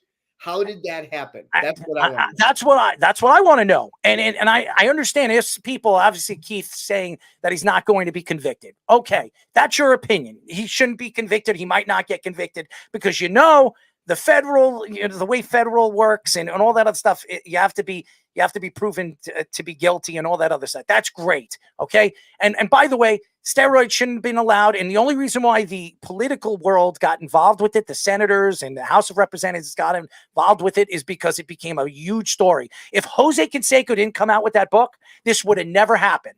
Steroids would have still been. And we've had so many baseball players on this show that are playing in the game right now and not playing anymore. Every single one of them said it's 162 games in a season, and most guys don't stay healthy in 162 games. Why shouldn't they be allowed to do steroids? Why shouldn't they be allowed? And that's the truth. So you're going to tell me Bud Selig didn't love it? He didn't love Mark McGwire. He didn't like Sammy Sosa smashing the ball, or even the great Barry Bonds, who, by the way, was a Hall of Famer before he did any steroids. You're going to tell me that these guys shouldn't be in the Hall of Fame because you know that they saved baseball? And betting is a part of basebble now. Was a Hall of Famer before. 100%. Right? So I think there's a lot of them. And just like way back when players were doing greenies in order to be able to stay through a whole season, the steroid was just a bigger version of that. Yeah, guys could hit the ball further and have more power and be able to recover quicker and all that stuff. I'm with you. I'd like to see there should be an asterisk. It was the steroid era. Yeah. But, does Bonds belong in? I'm not a Barry Bonds fan, but he belongs in the Hall of Fame. There's a lot of guys. And by the way, you're going to tell me Mike Piazza never did steroids? You're going to tell me Jeff Bagwell never did steroids? How about David Ortiz? You don't think he did steroids? He's another guy that was proven to do steroids, and he's in the Hall of Fame. Oh, he's a likable person. Meanwhile, it took like 6 tries for Edgar Martinez. Oh, give me a break. Manny Ramirez shouldn't be in the Hall of Fame? Right. Come on, guys. This is ridiculous. The writers are horrible. They're absolutely horrible. You have the power to keep guys out of the Hall of Fame. That's not fair. You really should have a committee of players that have been in the league, that are well respected in the league, and have them vote. I don't care if Barry Bonds wasn't liked. There were a lot of guys that weren't even liked. But if your peers think that you should be there, you should be in the Hall of Fame. I'm going to tell you this. Tim Raines, a Hall of Famer? Harold Baines, a Hall of Famer? Yeah. I don't think so. You don't think so? You don't think Tim Raines was? I think he's a borderline Hall of Famer. I know Harold Baines shouldn't be in the Hall of Fame. Yeah. The only reason why he's there is because of Tony La Russa.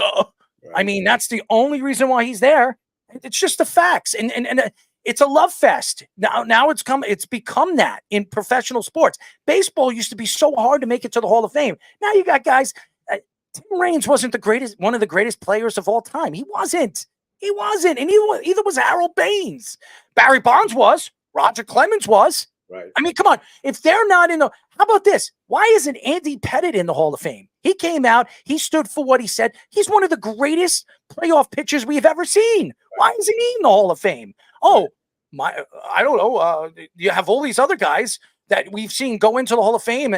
I mean, Roy Halladay was a great pitcher. No question. If you look at his numbers, are they Hall of Fame-esque? Honestly, they weren't. No. Why is he in the Hall of Fame? Okay. I understand he got into a plane accident. That's not, may he rest in peace. I understand that. And it was horrible to see what happened. But why is Roy Halladay in the Hall of Fame? CeCe Sabathia, he should be in the Hall of Fame. Why hasn't he been inducted into the Hall of Fame? This guy was almost a 300-win pitcher. And he did it in different decades. He did it without a power pitch. What year did Sabathia retire? Had to be over 5 years ago. 18, I believe. Yeah, it had to be over last 5 year. Yeah, all right, so yeah, it's right in that time period. I mean, I have a hard time arguing with you on these because I think these were all great players.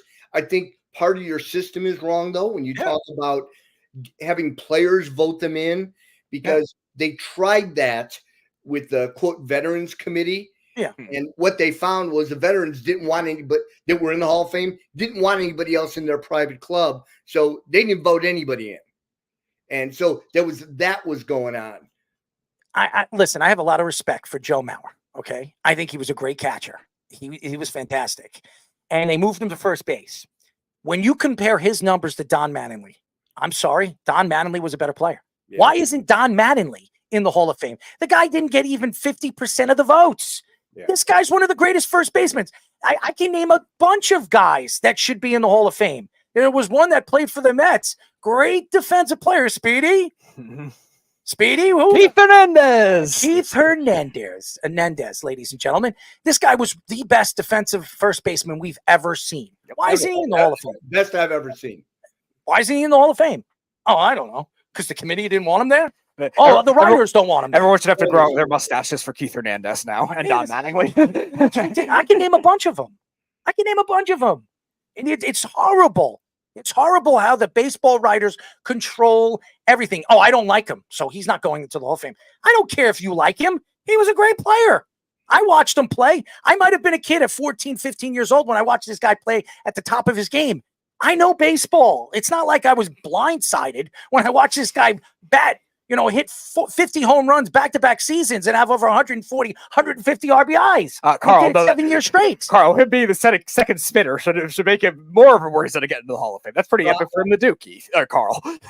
I grew up a Chicago Cubs fan Mhm. and watched Ron Santo grow up my youth. Ron Santo, Fantastic player. unbelievable third baseman, Mhm. unbelievable hitter, but he was real brash with the media. So they didn't put him in until he died. And Ron Santo should have been in it long before that. First of all, I got to know him over the years. What a wonderful guy. So passionate. He loved his Cubs. But they didn't put him in until after he passed away. Yeah, those are more of the stories we're getting at. Like, these players have to wait a while and then they'll never get in, the same kind of thing. And there's going to be a whole ripple effect because it's just so selective. There was a year that they didn't have any inductees. I think it was 2021 or something. They didn't have any inductees. Why isn't Kenny Lofton in the Hall of Fame? Why isn't Kenny Lofton not in the Hall of Fame? He was a career 299 hitter. He played over 2,000 games. He was fantastic. He was a great playoff player, too. You can't have it both ways.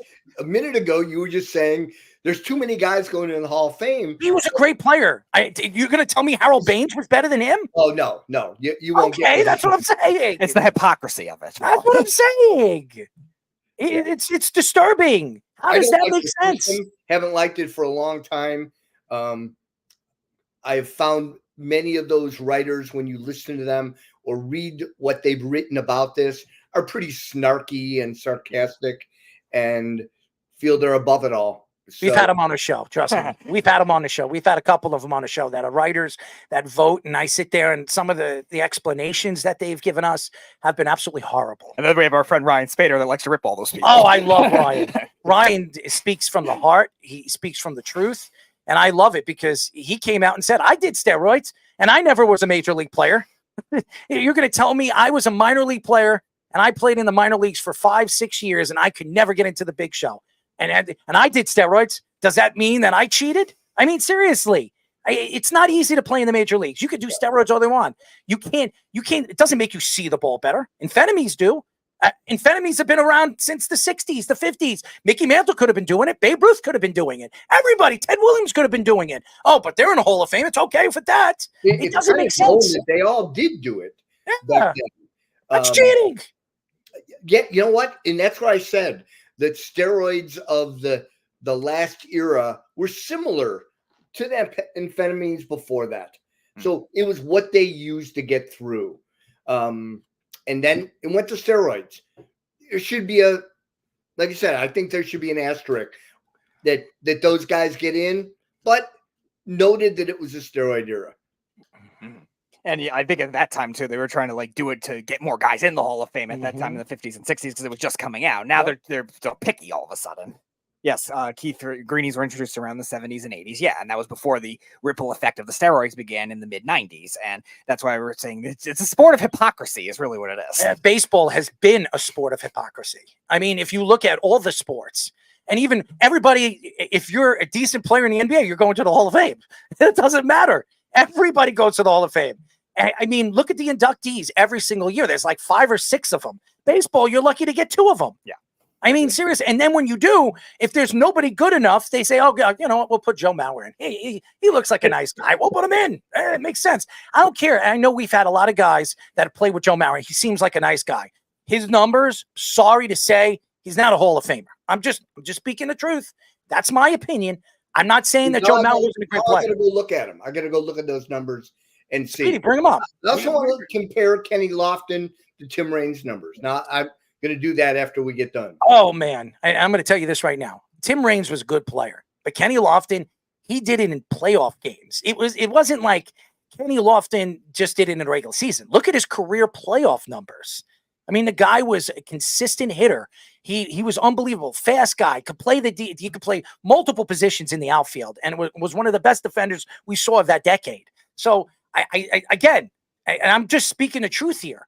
He wasn't a power hitter. He didn't put up 300 home runs like Joe Mauer did. Right. But if Don Mattingly put over almost 400 home runs, he should be in the Hall of Fame. He had 5-6 good years, and he was a 7-time Gold Glove winner. I mean, come on, guys. How is he not in the Hall of Fame? He's not in the Hall of Fame. It doesn't make that's sense. one, and the same thing, Keith Hernandez, just simply the very best, the gold standard of what you did for a very long time. I would think there would be some value to the Hall of Fame to that kind of player. So Mauer had 5 Silver Sluggers. He had 4 Gold Gloves. Was a 7-time All-Star. Hit .306 for his career. 143 home runs. On base percentage .388 and 923 RBIs. He played How many games? in 15 seasons and How many games? Because he wasn't healthy. Right. I'm trying to find that. It's long. Everybody's going to look at 1858. 1850. That's not a lot. In 15 years, he played in 1858 games. Yeah. 1,858 games. Mhm. He was pretty durable in the beginning of his career, but since 2011, it was 82 So games. he was and just barely over 100. trying to get that longevity so he can make the Hall of Fame. And that was why he tried to play more first base towards the end of his career. I mean, and to look at catchers that have been on Johnny Bench, okay? We look at Pudge Rodriguez. These guys are the best. I mean, Mike Piazza, one of the greatest power hitters at his position.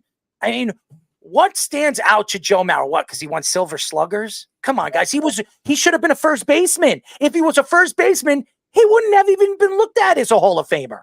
The fact that he was a catcher, quote unquote catcher, is why he's in the Hall of Fame. That's the only reason why. That's a fact. Should So that be held against him, though? I'm not. I don't. I'm not. Okay. I'm not a voter. Okay. And if I was, I'm going to be stingy. Because if you're going to be stingy on players that should be there, you have to be stingy on players that you can question that should or not be there. So I'm looking at it in the big picture. If I'm a Joe Mauer guy, which I like Joe, I don't know him personally. I would love to interview him because I would love to know his opinion on does he really think that he's a Hall of Famer? Because the honest truth is, if you sit there and you ask him these questions, is he going to say yes? Because if I compared his numbers to guys that are not in the Hall of Fame at his position, is it that much better than theirs? And that's the thing. 306, it's fantastic. But he also played at first base, I think 6 or 7 of the years. He couldn't crunch down anymore. He couldn't do it anymore as a catcher. So I want to. By the way, I haven't told you guys. I got a new job this year. Very nice. What are you doing? Back in baseball. I'm going to be the field manager and director of baseball for the Joliet Slammers in the same league that I was in. And so what I'd like to do is get you out to a game. Absolutely. Have you get in the bullpen and tell me how your knees feel after catching a bullpen. Listen, Mike, I listen, I just had hip surgery, I had neck surgery. Okay? All right. But if you want me to crunch down and try to show you my athletic Well, where's ability, home for you guys? There is hope. There's hope. No, where's home? We're in Long Island, but we'll go wherever. We're in Long Island. We'll go wherever you want, and we would love to go to Pomona this summer. Absolutely. So if you guys want to make the trip over, get you down, before the ball game, and get you the baseball experience. Listen, yeah, we're planning on doing one of the Savannah Banana games, so they want us to come down, and they even told us that we could do the play-by-play. We can help out on the play-by-play. That'd be fun. Well, they already. I mean, we had one of the managers, Adam Byron, one of their co-coaches, one of the head coaches. He had a lot of fun on our show, and he thought we were very, very funny and outrageous in some of the things that we said. And he says, "You would be perfect. You would be perfect for doing play-by-play for us." And I said, "Listen, you want me to? What are you going to pay me? What are you going to pay? And you know what? You don't have to pay me nothing. I'm going to come down there. I'm going to show my face. I'll wear a clown suit, because you think I'm such a clown, and I'll impress. You're not going to wear the banana mascot? I'll wear a banana. What are those banana noses? With the glasses. Yeah. It makes your nose a little bit bigger. I mean, everybody makes fun of it, so why not? I mean, I have a schnoz. I mean, I'd be the schnozzinator. It certainly has become the Harlem Globetrotters of baseball. Yeah, even to a higher level. I mean, I know Jesse Cole, who started it. Isaac Hess, who's a guy played in our league for a long time. He's our pitching coach of the Party Animals, and he's having an absolute blast. I mean, they were just down here in Houston, 41,000 people. Obviously, there's a big demand to come out and see the experience. So congratulations to them. And now it's not baseball, but it's Come on. Banana ball. it's fun entertainment. Some of those rules should be allowed in baseball. Oh, I really- okay, come all on. right. Let's Come on, go. you catch a foul ball, that's an out. That's cool. That's geez. fun. Come on, then you be all the instead of here's why I think it should be allowed. Here's the reason why, and you guys are gonna love this. Okay, I'm gonna sell you guys on this one. Okay. All right. What do most people do at baseball games, Speedy? They try to catch the ball. No. What do people do mostly in baseball games? Do don't they pay attention? to Do they pay Oh no, attention? no, no! They're chugging their beer and eating their food.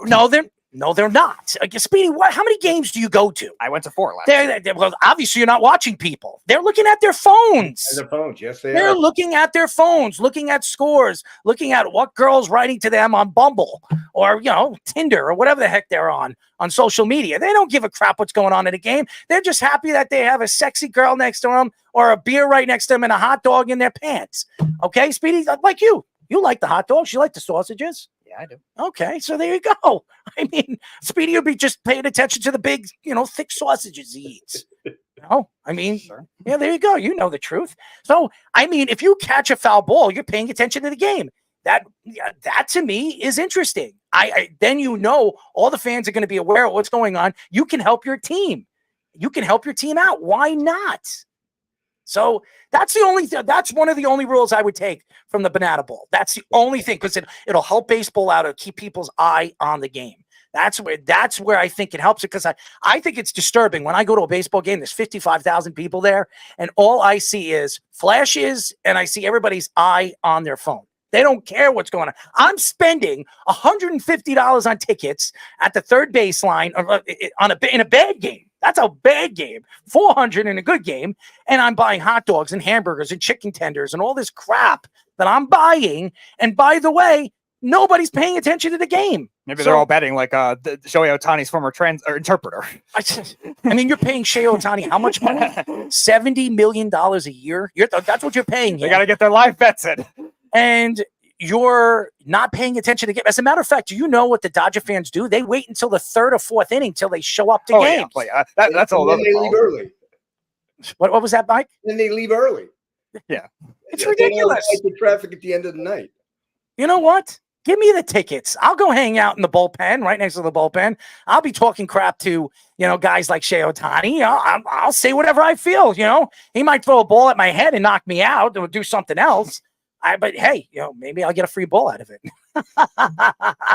So, hey, that Shohei Ohtani threw this at my head. Look at this. Mike, one of our fans It's on national television. Look at me. Look, I have a big bruise to show it. I'll take a picture of it. Mike, one of our fans who's a Cubs fan actually was wondering if you ever crossed paths with Jock Jones, who's been a guest on our show a couple times. No, I've not. As a matter of fact, no, I've not. Jock is a fan of the show. We love him, and he comes on the show, and he's a big supporter of everything we talk about. Everything we talk about. So, and it's great because you have a professional athlete that was in the game for a long time. He was in baseball for over 10 years, and he understands the game, and he sees the game the way, fans see it. And I never played professional baseball. I was a good hockey player. I played baseball in high school. I was a pretty good outfielder. I can hit the ball, but I wasn't good enough to play professional baseball. When you look at guys like that and guys that have succeeded in the game of baseball for a significant amount of time, you got to give them credit. So it's not easy to play in the show 162 games in a season, as long as he did. And he actually played against the Yankees in Yankee Stadium, which I loved. I remember Jock when he couldn't hit a ball in Yankee Stadium. I tell Jock all the time, what do you think? What do you like? And I mentioned some pitchers. I mentioned some pitchers he couldn't hit against too. And I remember Jock, but he loves us. He thinks we're very, very funny. He says we're outrageously crazy. And he says, the sport as well as anybody does. So you can see the game for what you want to see it. And nobody's right, Mike. You know this. He's watching it for a different thing. I mean, I'll tell you, my sons will not watch a baseball game with me. I know it's boring. I've taken all the fun out of it because I'm analyzing where the shortstop is. He should be over 2 steps. If he throws a slider here after the last pitch, he'll hit a ground ball to short of a double play. And that'll happen. And my son just kind of throws his hands and goes, I can't do this. I'm not watching baseball with you anymore. You take all the fun out. Mike, you want me to tell you something? You want to see the least athletic person on this show? You're looking at him right there, Speedy P. This guy, first of all, he looks like Jesus. Okay, look at it. Look at that beard.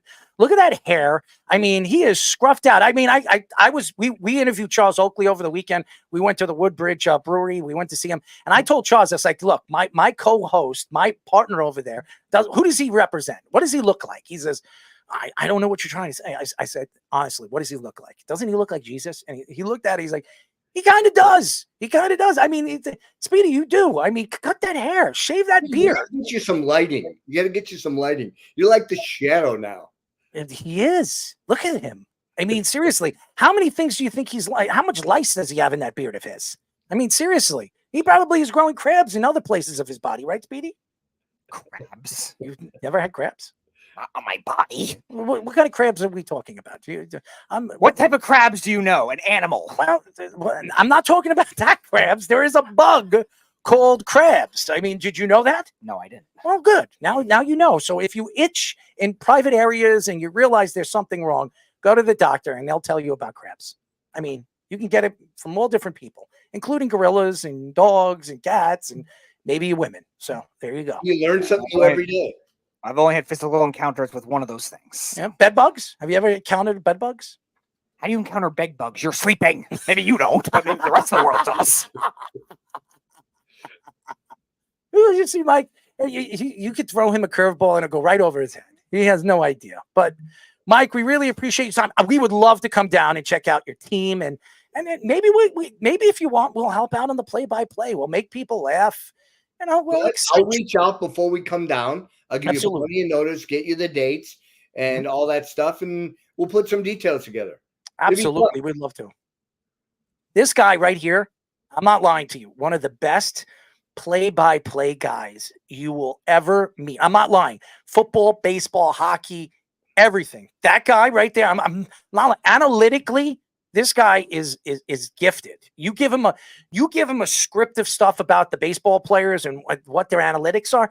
The kid memorizes it, and he could tell you what, you know, he'll get all the information about each play, and he'll go right at it. And it is so funny. And then I'll just add a little bit of color and craziness to it. It is one of the funniest. We've done it for, you know, football. We've done it for like hockey. I've done it for hockey.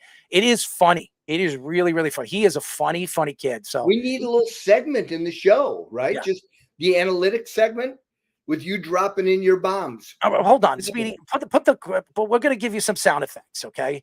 Put it up, Speedy. This is Speedy, all right? Come on, put it up. Ready? Here we go. Chocolate's a good flavor. Put it louder. Put it louder. Here we go. Go ahead. Chocolate's a good flavor. Go ahead. You're the king of wishful thinking. I would hope that would never happen. I don't drink a lot of milk.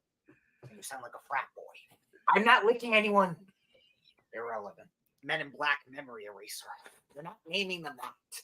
It's growth. It's evolution. Not embracing it. Like what? Mike, I apologize. You have to be exposed to these juvenile antics. I apologize for you having to be exposed to these juvenile antics that Errol and our behind-the-scenes people love too much. Well, I know you guys are outrageous, so I'm always expecting to go off the script, so to speak. A rocker. I mean, I'm not John Rocker. You know, I'm not going to do anything racist. But hey, I got to give a plug, by the way, to my band, San Antonio Transit. I could use some votes. We're up to be nominated for the best tribute band in San Antonio. So if anybody's listening, San Antonio Transit on Facebook, you can scroll down and put a vote in to the Country and Rock Music Awards for us. Sounds good. Nice. We will do that. I will have people vote for you. How's that? Appreciate it. Send us all the information, and we'll get it out to people so everybody can vote. And honestly, I hope you guys can make it down. I think we'd have a fun time. Speedy, right over here. You reach out to him. We will go down. We would love to come down and have some fun with you, and have some fun with your guys. I think they'll have a blast. They'll absolutely have a blast. Have you ever had Domingo Ayala on the show? No. When you get a chance, just go to YouTube and look up Domingo Ayala. He's if you love the Savannah Bananas, he is a character, a former played at UNLV, played professional baseball, and created a character from the Dominican Republic called Domingo Ayala. And he's hysterical. So you guys would have a lot of fun with him on the air. Oh, all right. Speedy, you reach out to him. We will keep that in mind. Mike, our friend Carl is wondering, wants to know if your band plays Freebird. We don't play Freebird. We only play Chicago. All right,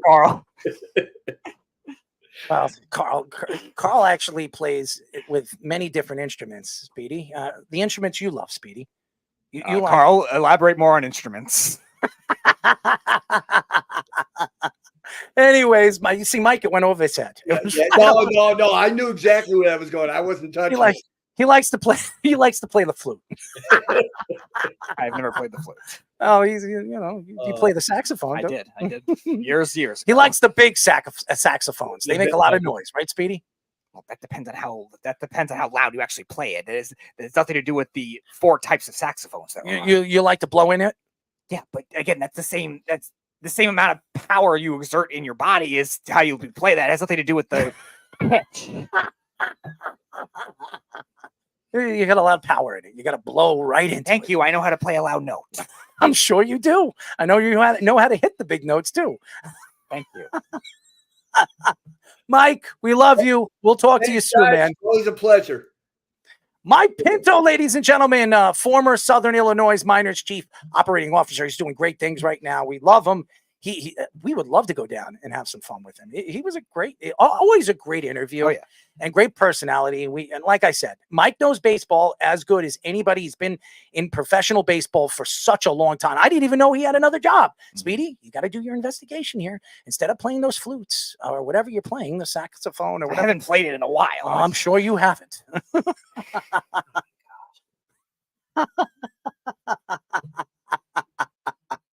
Oh man, he was our only guest tonight. It is great. All right, so why don't we go to a quick break? Let's go to our top of the hour Tommy Scoop Sports Minute. This is the Sports Loudmouth Sports Minute. Are you ready to get loud? With Tommy Scoops. As promised, as always, I am back with another update of the Loudmouth Sports Minute with your man Tommy Scoops. Currently, right now for the current scoop in the NBA, LeBron James is going to be out for tomorrow's contest against the Bucks as he is dealing with an ankle injury. Victor Wembanyama tonight is also as well out as he is also dealing with an injury. He is going to be out tonight for the Suns, and it is uncertain for his status on Wednesday against the Jazz. Currently in the NFL, running back Damian Harris announces his retirement from the NFL. He was drafted by the Patriots in 2019 and is calling it a career after 6 years at just 27 years old.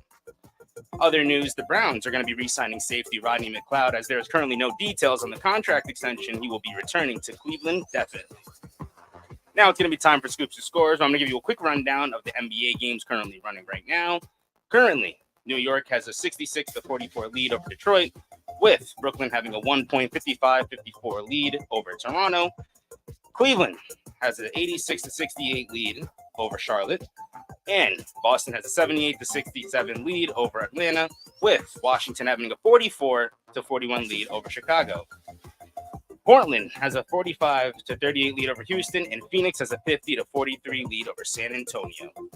That is currently all the time I have for you guys right now. I'm going to send it back to the boys for the continuation of the Sports Loudmouth. This is the Sports Loudmouth.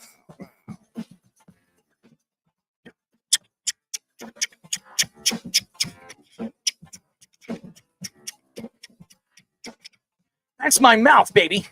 Speedy, you like that? You like mouth things, right? I don't know. 631-672-3108 is the number to call.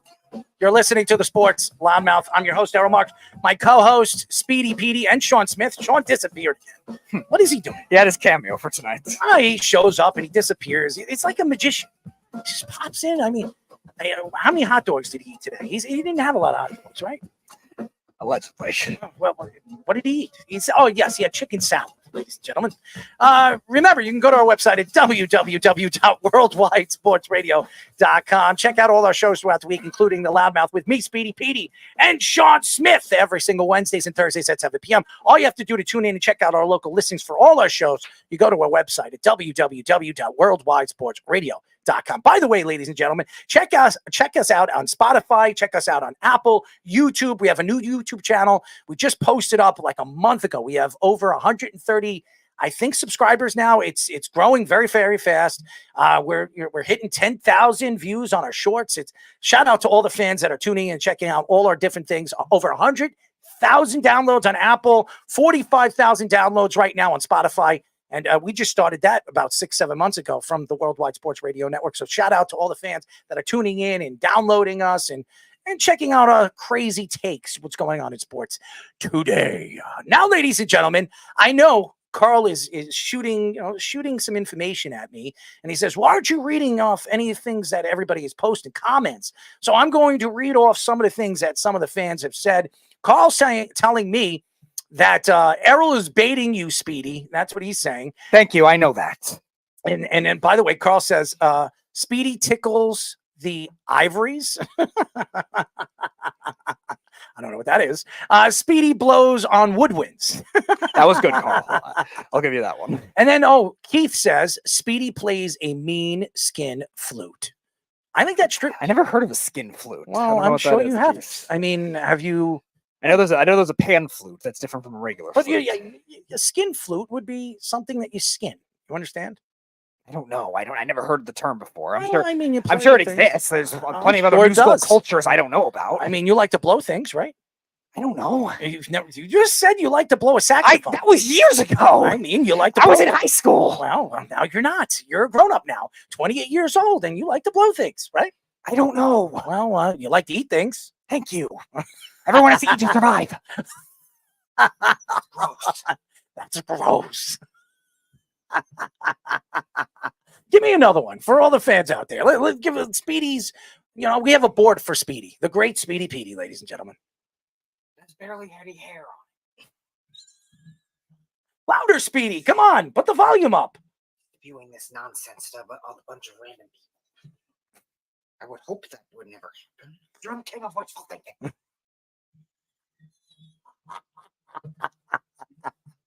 Oh, man. All right. LSU's women's basketball coach, Kim Mulkey, threatened legal actions against the Washington Post on Saturday. Specifically, award-winning reporter Kent Babb. Mulkey said that Babb has been putting together a hit piece for the last 2 years and interviewing disgruntled former LSU players to say negative things about her. She was also annoyed at the Washington Post for harassing her with questions about these former players days before their first round NCAA tournament matchup against Rice. Mulkey has had many controversial statements since becoming the LSU head coach in 2021, including saying that she wished that Angel Reese, her own star player, would have gotten pushed in the LSU South Carolina fight a few weeks ago.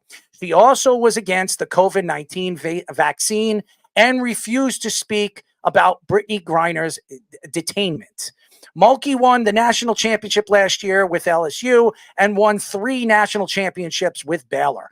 Mulkey said she would formally sue the Washington Post if the article with all false statements against her was officially published. This is very interesting. And I have to give a shout out to Kim Mulkey, because if I was Kim Mulkey, I would not like people writing bad stories about me. First of all, this is America. You're allowed to speak your piece. You're allowed to say whatever you want. And if you have a problem with what is going on with the COVID vaccine, you should be allowed to do that. Now, politicians have come out, aka, Donald Trump, when the vaccine came out, and he was preaching it, and then all of a sudden everybody was saying, Donald Trump is doing it, so why don't we do it? And then Biden came out and took all the credit with it. Now, I'm not going to get into politics. I'm not a politician, and I'm not going to sit here today and tell you that I am. But when you're attacking somebody that won a national championship, when you're attacking somebody that has her own thoughts to one of her own players, you shouldn't attack her unless you know the inside scoop behind it. And listen, you're a fan of your players. You're going to stick up for your players. You have your own thoughts to what your players should be doing inside a basketball game when the game is on the line. Or when the game is trying to support your teammates. When I look at basketball, when I look at professional sports, it's competitive. Even college sports, it's supposed to be competitive. You're not telling your girls to knock out somebody. You're not telling the girl to permanently injure somebody. You're telling the girl to stick up for herself. You're telling the girl to protect herself when you're on the court and you're getting pushed around or punched around or beaten up on a basketball court. So when you see a coach come out and she does say controversial things, LeBron James, does he not say controversial things? KD, he doesn't say controversial things? Come on, guys. In professional sports or even college sports, how many controversial things come out of these players or these coaches' mouths? You heard Nick Saban come out and take shots at the NIL. You've heard Nick Saban and all that Dabo Sweeney come out over the last couple of years saying that NIL deals should not be allowed. Portals should not be allowed. Meanwhile, these guys make millions and millions of dollars and making off the players that they recruit. Is that wrong? I mean, seriously, there's no right or wrong answer. She has a right to stand up and say what she feels. She is a national champion, and she should be respected by these writers. These writers, and we were just speaking about writers in baseball, how disgraceful these writers have been over the years on not allowing or letting certain players into the Hall of Fame because they did steroids. Meanwhile, if they like David Ortiz or they like this Jeff Bagwell or a guy like Mike Piazza, it's okay. You can do steroids. Well, it's not proven. It's not proven that they did steroids. And you're going to tell me David Ortiz was not proven to do steroids? It's been proven. So, but everybody washes their hands with it. And that's the thing. If a coach has something to say about a player, has something to say about Brittany Griner and with the detainment, and she didn't want to go out in there and speak about it, that's her decision. Yeah, and again, nobody's going to agree with every take that she has. I was personally not on her side with the Griner thing or the COVID thing, whatever. But again, people are going to be. This kind of thing is a little different, though, and I can actually sympathize for her a little bit, despite all the controversial thing. I didn't like what she said about the players. I didn't like what she's done at Baylor at certain. You're not going to like everything. No, and even like some of the behavior with Griner too, and because she coached Griner at Baylor among many other players too, and the relationship. And one with Griner. Yeah, and one. Multiple national championships with Griner there. Before UConn had that 100-something game winning streak, they won a couple national championships. Let me ask you a question, Speedy. In the women's division, in the NCAA women's, March Madness, how many women coaches have won multiple championships with two different teams, with multiple teams? Multiple teams. Yeah, I can't tell you that off the top of my head. I was stuttering there because I'm trying to think about it now. I'm looking at it right now. I'm like stuttering. A lot of the times those top women's. I feel coaches, like I'm stuck in the water. The top women's coaches. I'm drowning. Yeah, the top women's coaches usually stay there. Mulkey went to LSU because she grew up in Louisiana. She had a great track record with Baylor for a while. They were probably consistently the third or fourth best program in women's college basketball. And there's not a lot of coaches in general that are on active rosters that have won multiple national championships as it is.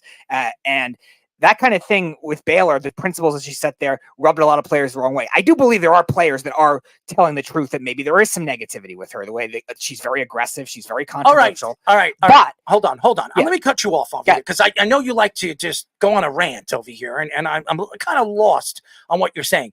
If you don't want to play for that coach, you can go into the portal and go and play for somebody else. What are you complaining about? Why is people disgruntled on what she does? If you don't like it, don't play for her. It's pretty simple. But she's a winner. And this is what we say about college. You're going to tell me Calipari isn't a winner? No, he hasn't won in a couple of years, but he knows how to bring players to the NBA. You're going to complain about him because he hasn't won. You have you have the fans coming and speak out. What do they know about coaching? Again, going back to her. And I'm gonna speak out for Kim Mulkey because I don't know her personally. But if she has something to say and she wants to say it, if you don't like it, don't play for her. Yeah, I think a lot of the players on this current team are backing her up now. I'm curious to see more of the past players with Baylor or maybe some of the earlier tenure with LSU before they rose into the powerhouse they are now in women's college basketball, because before that they weren't great. But even so, I think the one thing I protect her for, as controversial she's been, is because journalistic principles can sometimes get skewed. There's definitely bias within journalism all the time when it comes to news network, when it comes to news articles. Something as big as the Washington Post can definitely be skewed in another direction. And if journalists are manipulating these players to say things anonymously or say things and you're not going to write the same thing, other people are going to come out that. And I think that is a good principle that they have to pay attention to. So whether she's speaking for herself or just the bigger picture, I'll protect her on that. It's sports, okay? It's sports. It's a platform. if LeBron James is allowed to talk or speak off air or, outside of the basketball courts about politics and what he thinks about what's going on in the world, why can't Kim talk about that? Why can't she talk about it? Why can't she speak about what she feels and how she feels about her players or players that have played in the league or played for her? She has her own opinion. She has a right to speak for her own opinion. So again, is it wrong for what she says? Maybe some of the things that come out of her mouth are wrong, but it doesn't. She's not getting suspended. She's not getting fined. And if you don't want to play for her, don't play for her. It's simple. Why are writers speaking about her? They don't know anything. What do they know? All they know how to do is cause trouble. That's what they like to do. Right. What do writers like to do? They like to grab all the defined different things that these coaches or these players are going to say and make it a story. That's what they do. That's what they always do. And that's the problem when it comes to media. We live in New York, okay? The biggest media place in the country, all right? And New York sports stink. It stinks here. We have, I speak about it all the time about New York sports. We have 3 teams that are probably have a chance to win a championship in the next 2 to 3 years. Maybe. Okay. Everybody thinks the Jets are one of them. They have to prove that to me. But the Yankees, the Knicks right now, and maybe the Rangers. Those are the only 3 sports. I'm sorry. That's the truth. And those are the sports teams that I think have a chance to win. The Jets have to prove it. But again, you're in a media world where everybody calls the Jets clowns and they have something to say about the Giants. What happened with Dable when that story came out? Everybody was walking away. Coaching staffs were leaving, going elsewhere, parting ways with the Giants. And what happened? Because it's New York, it's a story. You don't think this goes on in other sports or other teams right now in the game of football? You don't think Mike Tomlin had problems in Pittsburgh at some points when he had Antonio Brown there or Le'Veon Bell? Come on. Those personalities are outrageous. Marshawn Lynch, you don't think he was a personality when he was playing for Pete Carroll? The same Pete Carroll that decided to throw the ball in a Super Bowl in the last play of the game when you're on the 3-yard line, then run the ball with arguably the best running back in football? I mean, he was on the Shay Shay show. He came out and said what he felt. He thought it was disgusting, but he laughs at it. He thinks it's funny. But you know what? It wasn't his fault. It was the coach's fault. Everybody's going to blame the coach. As we go to Kim, if Kim doesn't win, she will be blamed. She's a winner. So no matter what she says, it's never going to be proven to be wrong. And that's the way I look at it. Yeah. And I also think too, like the sudden timing of it, we were talking about with why is this reporter harassing her 2 days before a game is something for a 2-year story, for a 2-year sample with a lot of data points. Like, why are you all of a sudden harassing her now? March Madness goes on for a couple more weeks, and then you have all off season to interview based on former players. Like, it seems a little desperate to me. And I think that's the general principle she's trying to get at. And it even makes it even harder on a national stage. You were talking about it just from local media, New York media. Washington Post is the national stage. You're talking about a lawsuit of a national newspaper that's been a powerhouse since the 70s or the 80s, whenever it came out, and they're going to get sued because one writer, an award-winning writer too, by the way, award-winning reporter is manipulating something like that. It definitely would be a bad look for that kind of thing. And general principle of journalism, as aggressive and as controversial as she is, and I don't like a lot of the things she says and does, I think she has a point here when it comes to journalistic integrity, like we were talking about with the integrity of the betting and integrity of these baseball writers. Journalists have to have their own integrity too. You have to be right, not first. ESPN's Jeremy Fowler reports that the Commanders have taken many calls from teams interested in trading for the number 2 overall pick. He added that their front office expects Caleb Williams to be the number 1 pick, and they have no obvious direction at number 2 at the moment. The Patriots at number 3 and the Cardinals at number 4 have also been rumored to trade down, with the Patriots likely J.J. McCarthy and the Cardinals showing their commitment to Kyler Murray after restructuring his contract. Both the Commanders and the Patriots say they will not allow the Giants to trade up with them. The Vikings made a trade with the Texans, allowing them to get a second first-round pick. And now many insiders believe they are interested in trading up into the top 3. I don't know why. I guess they don't trust in their quarterback, which we were just speaking about him. There is also belief that the Chargers could be interested in trading up to steal Marvin Harrison Jr. from the Cardinals.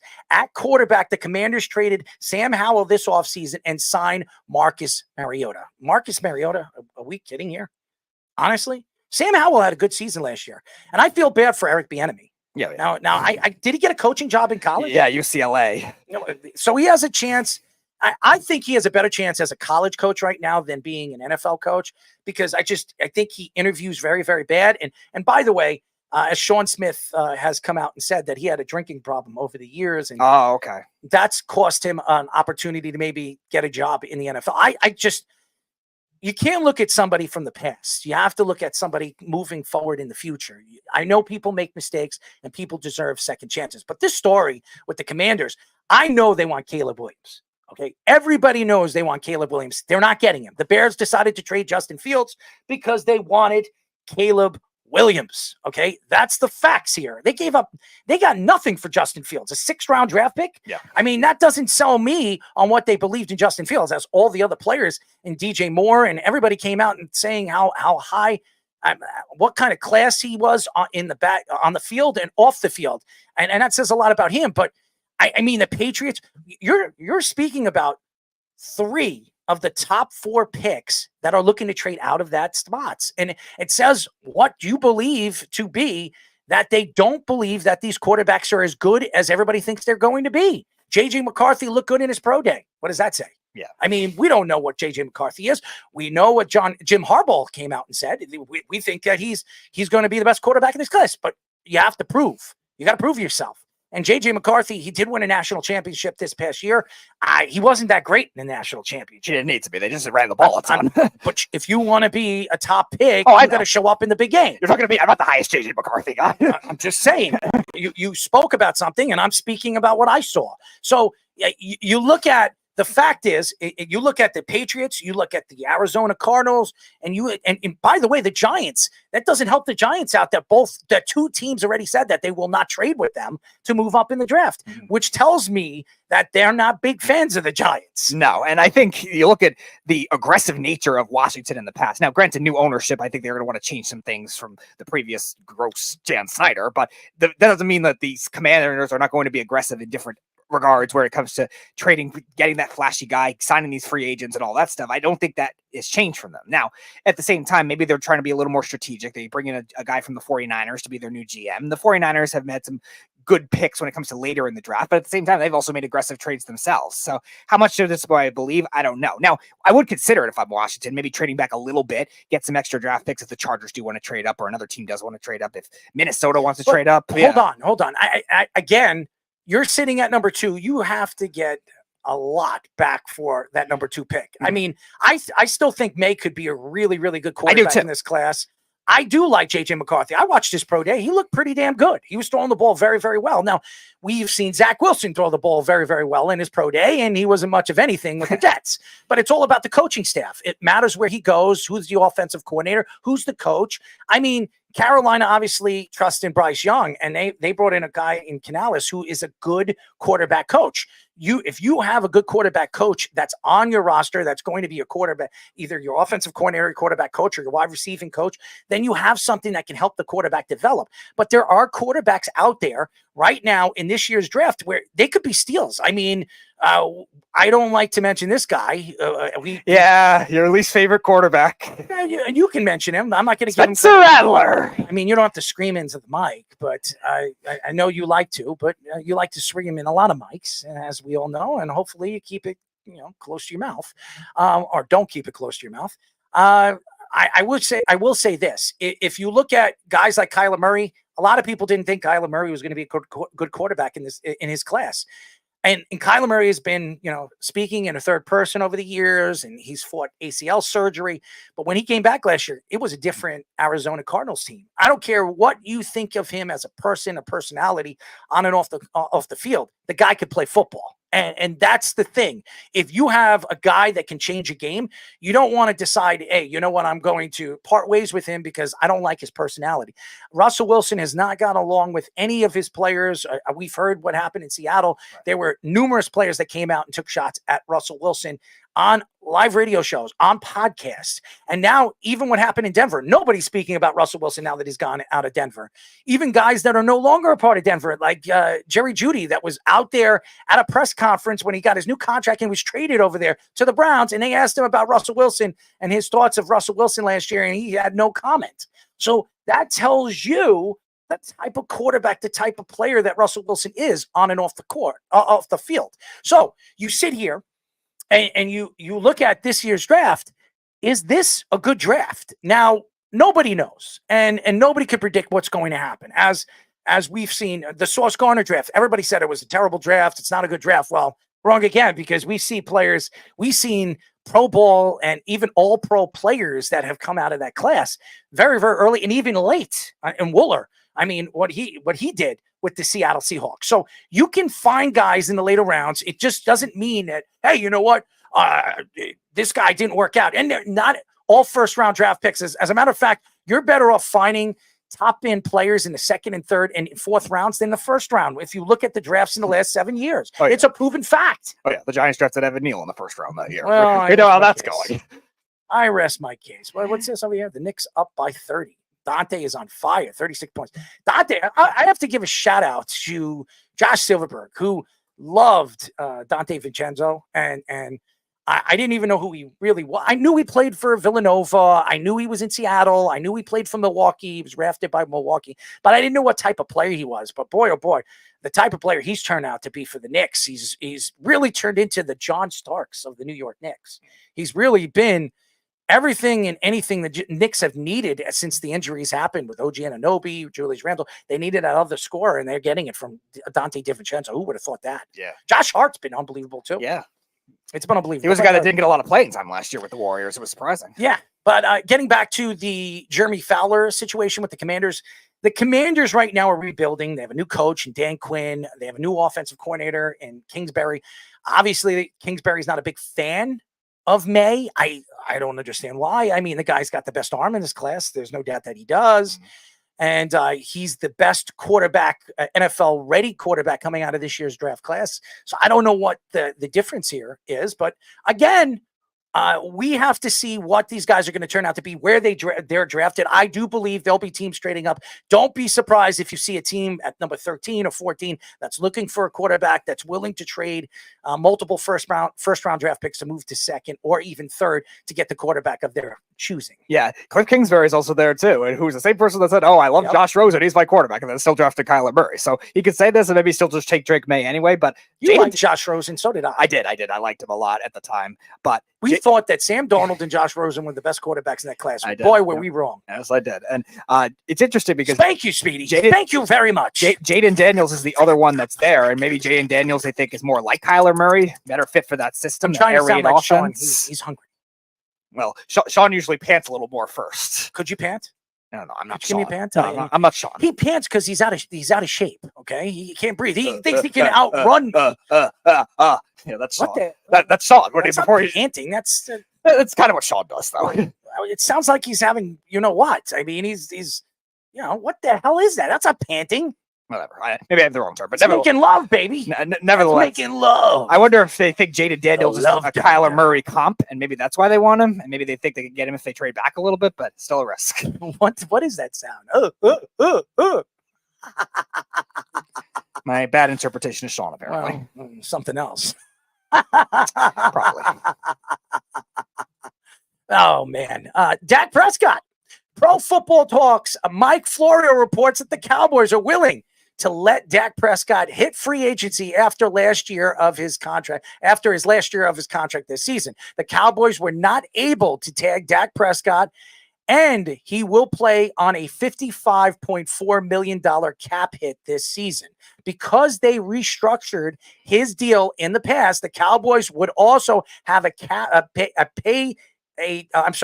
have to pay a dead cap hit of $40.5 million if they let him go. USA Today reports that the Cowboys could pursue Russell Wilson in free agency or trade for Kyler Murray next year if they let Dak go. Jerry Jones said that Dak is among quarterbacks that can win a Super Bowl. Jones also mentioned earlier this offseason that he wants to make Dak Prescott the highest paid quarterback in the NFL.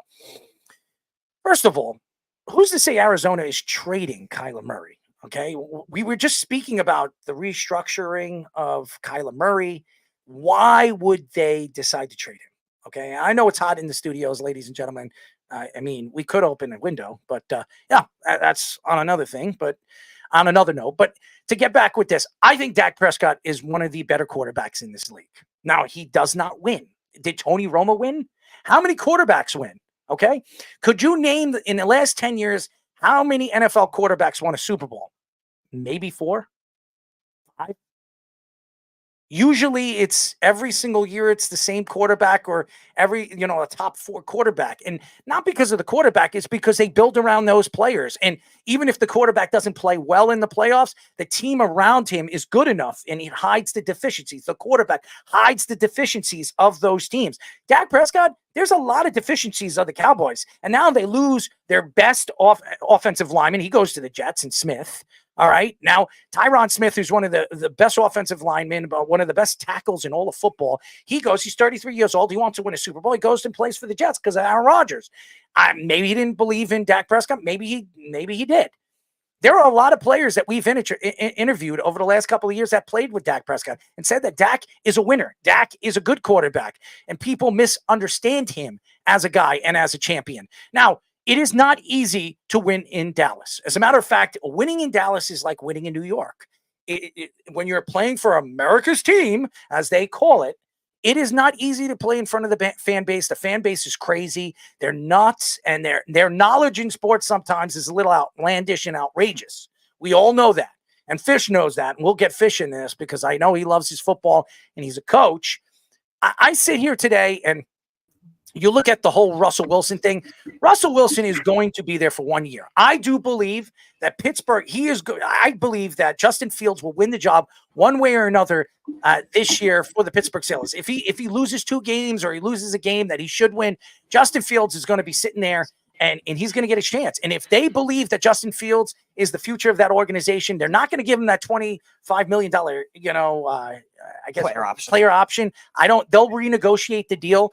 But I do believe if Mike Tomlin decides to stay with Pittsburgh, I really do believe that if anybody can get Justin Fields to play and play at a high level, it is Mike Tomlin. It's hard to believe that you would want Russell Wilson over Dak Prescott. Is Russell Wilson that much better than Dak? He's not even close. He's not even better. He's not even close to Dak Prescott. Has he won a Super Bowl? It wasn't because of him that they won the Super Bowl. As a matter of fact, if you look at what the Seattle Seahawks did, it was the Legion of Boom time. It was the Legion of Boom that really helped them win. That defense was one of the greatest defenses we've ever seen. They're compared to the 1985 Bears. They're compared to those 2000 Baltimore Ravens. That's how good they were. That's how good their secondary was. I don't think there was a better secondary in the last 30, 40 years. So, again, maybe ever. So, again, I'm not going to give Russell Wilson all the credit. As a matter of fact, when they won the Super Bowl and they beat the Broncos in New York, it was because of Peyton Manning's just outrageous play in that game that cost them the game.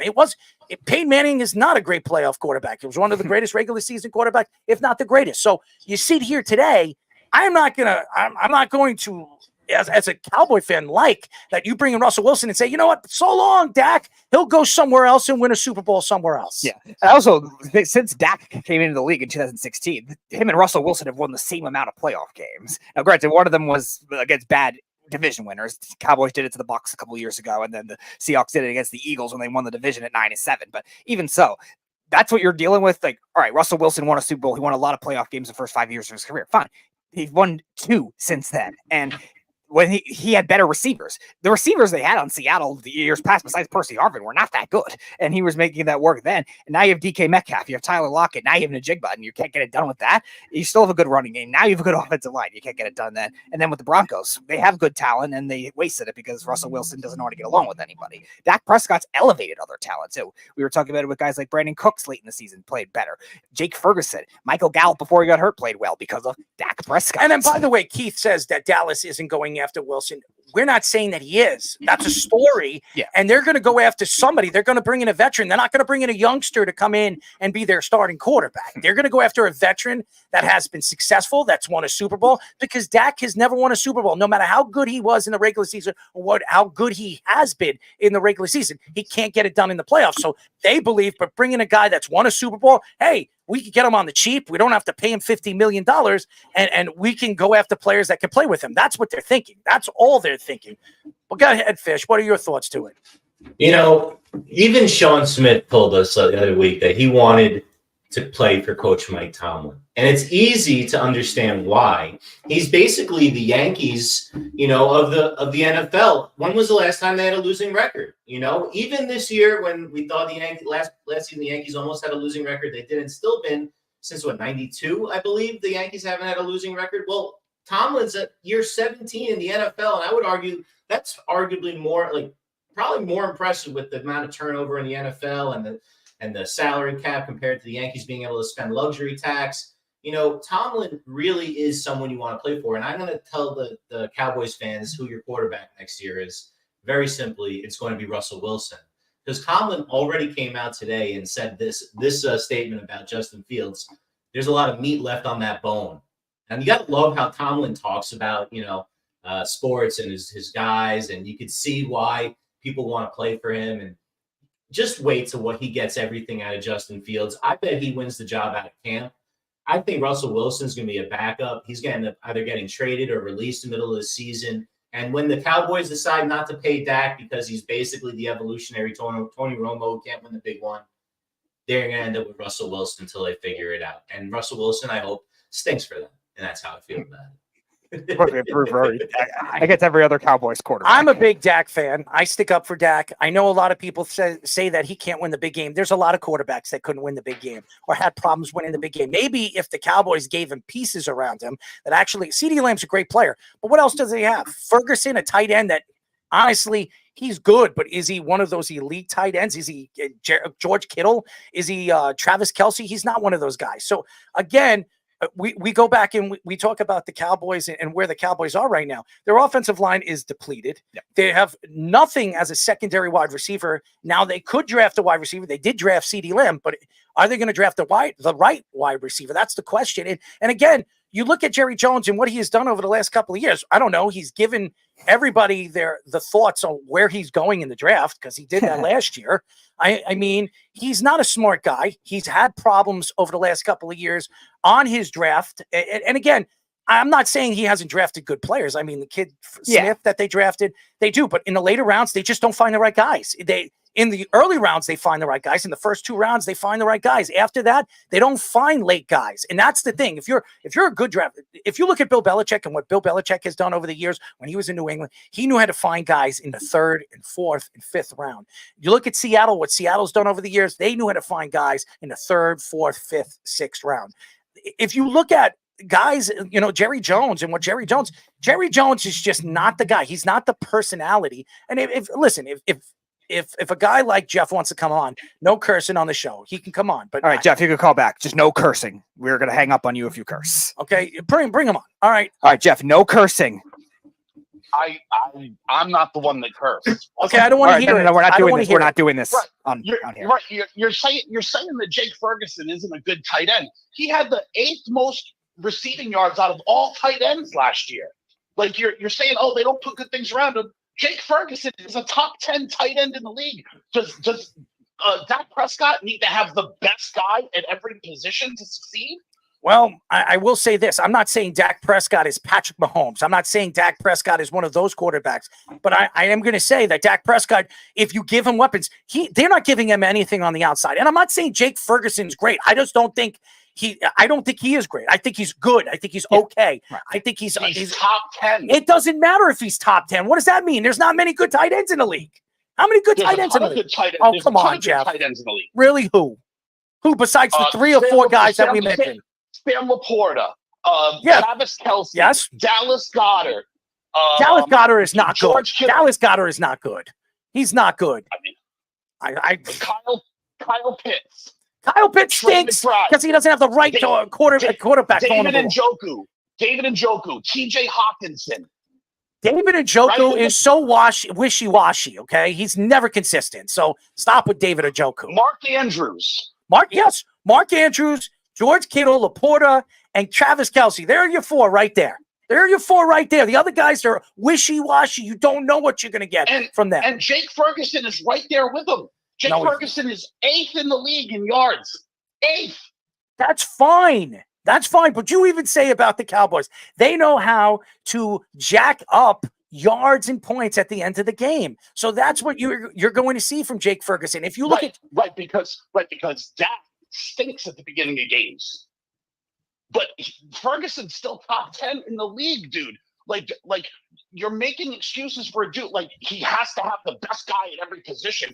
No, I'm not. No, I'm not. I'm not saying that, Jeff. I have not said that Dak Prescott has to have the best guys around. And other guys succeed with much less. Like CeeDee Lamb has more receiving yards than Travis Kelce, who's Patrick Mahomes' top receiving target. Who else was on that team? But here's the thing, Jeff. For Patrick Mahomes. Jeff, again, CeeDee Lamb could put up 150 yards. He could put 200 yards up. If you don't have another guy that's going to help out and take double teams and open up the field for some of these other guys, you're not going to win. And that's what happens to the Cowboys. Teams know what they do. People know what to do. CeeDee Lamb is that guy for the Cowboys that gets the double teams, and Dak can't find anybody else. Because nobody gets open. Dude. That's not true. Jake Ferguson's open. He's like 7-11, 24 hours a day. What happened again? So he's the third target. Tony Pollard receiving might be the second. But so what happened to them against Green Bay in the playoffs? Dak Prescott. Oh, that was not Dak Prescott. Stop that. That was their defense also stunk too. Their defense stunk. They never gave him anything. They didn't give him a chance to win that game. They were putrid. Everybody was open. And Dak Prescott didn't stink, but he's the one that threw, 2 interceptions? Forcing the ball because they fell behind because of the defense. They fell behind. Come on, Jeff. They were down 7 when he threw that first interception. Oh, my God, the game was out of control. Jeff, listen, you're going to make mistakes, and quarterbacks make. Patrick Mahomes threw an interception in the Super Bowl. Well, does that mean that he's going to lose? He didn't look good in the first half, and then he showed up in the second half. Does that mean, again, Dak Prescott made mistakes. He makes mistakes. Every quarterback makes mistakes. Your defense is supposed to help you out. He's supposed to dig you out of that problems. And your running game, which you had none of it. Okay, all season long. You're going to blame Dak Prescott because he didn't have a running game. You're going to blame Dak Prescott because that team couldn't play defense. Everybody was open. I mean, me and you could have thrown touchdowns. We would have thrown 5 or 4 touchdowns in that game. Jordan Love looked like a superstar in that game. Right, but also he has plenty of help. Tyron Smith, who they couldn't re-sign because Dak ate up all the money, was a second-team All-Pro. Okay, he was also a guy that was getting old for a while too, and we knew Dallas was going to only give him a short-term deal if he was going to go back. No, don't do that either, Speedy. Don't do that either. Oh, that's a guy we knew he was getting older. He was second-team All-Pro last year. That's the second best left tackle in the league, dude. Okay, I'm not saying he didn't play well. I'm just saying there was also an injury risk. If he stays healthy, the Jets have something. Dude, it's football. Everything's an injury risk, bro. Sorry, it's football. Yeah, you also look at the older offensive line trajectory and the basis of older offensive line. We've seen with Taylor Lewan getting hurt towards the end of his career, and a lot of other runs. Even someone like Joe Thomas had to retire early because of all the concussion problems that he had. So let's get rid of the second best left tackle in the league because Taylor Lewan got hurt. It makes sense. But Jeff, and I understand what you're saying, and it was wrong that they got they let an all pro guy, a type of offensive lineman that he can do everything for the Cowboys, and was the protector of Dak Prescott for many, many years. And he was an 8-time All Pro player, 8-time Pro Bowl player, 2-time All Pro player. Yes, I do believe he's the top 3, top 4 offensive tackle. The problem with him over the last couple of years is health. That was really all that I would say. Last year he played well, and he actually played 13 games, which it stands out for the Jets, but he's going to a Jet team that never keeps offensive linemen healthy. Again, with Dak Prescott, going back to Dak Prescott, and I agree with you. Dak, there are certain players that should have played well last year that didn't show up in the big game. It's a big problem for the Cowboys. Micah Parsons, go look at his numbers the last 4 games of the season before he went into the playoffs. He wasn't the same defensive player. Teams have figured him out in the second half. He dominates in the first half, and he's not the same guy in the second. you will literally blame anybody else. I'm not. I'm blaming the Because- defense. I'm blaming the defense that game. Because of a lot of it lies with Dak Prescott for eating up all of that money with his contract, so they couldn't pay other people. And now they're getting worse because He is making and as what's much he as doing? all He's the other doubling down. quarterbacks. He's doubling. Yeah, the other quarterbacks actually know clock management and can like do things like in regular football games, not just in garbage time. You know, like that. Like that's what other quarterbacks do. And now this clown wants $60 million a year. The $60 million a year. Get out of here, bro. Get out of here with that. He's only working what is offered to the top quarterbacks in the league. And he was a top quarterback in the league, a top 5 quarterback. He was. His numbers would tell you differently. Right. Oh, look at the Second team All Pro, Jeff. In reality, when the game is on the line, does he perform well? That doesn't matter, Jeff. It's all about That when. doesn't matter? No, it doesn't, because there are a lot of quarterbacks that were like that. You think he was the only one that's done that? Besides the championship that Drew Brees won. What did Drew Brees do? What did he do in the playoffs? How many Super Bowls did he play for? He played in one, and he won one. That's it. That's all he did. And everybody says Drew Brees is one of the greatest quarterbacks of all time. It's not again. I understand. He made a lot of shitty players much, much better. Like you're going to tell And me Dak doesn't make CeeDee Lamb one of the best wide receivers in the league? No, dude, he doesn't. CeeDee Lamb could go anywhere. CeeDee Lamb was one of the top draft picks in his class, and he was top. He was 17th in his draft class. 17th. Like 17 teams passed up on him. No. Don't do that either, because that's not fair. True. Because teams at the top of the draft need like quarterback. So the best player most likely is not going to be Caleb Williams in this draft. More than likely, it just isn't. So you're going to go, oh, well, how could the Bears pass that? Because they're drafted based on need. So don't do that either. That's unfair. Again, we're looking at what these guys do in the playoffs, and we can go on and on and on about quarterbacks that were great in the regular season. Oh, so we're looking at what they do. Yes, because you always say Tom Brady's the so GOAT. what He has won Dak done in 7 the Super playoffs? Bowls. So But what I has don't Dak believe done in that. the playoffs? What happened? What has Dak done in the playoffs? Well, let's see. He threw 1 trillion interceptions to throw the game away in Green Bay. He had horrible clock management and then slid down because he forgot what time it was. Right? He's lost a couple. But his first year he won a game, so we think he's great.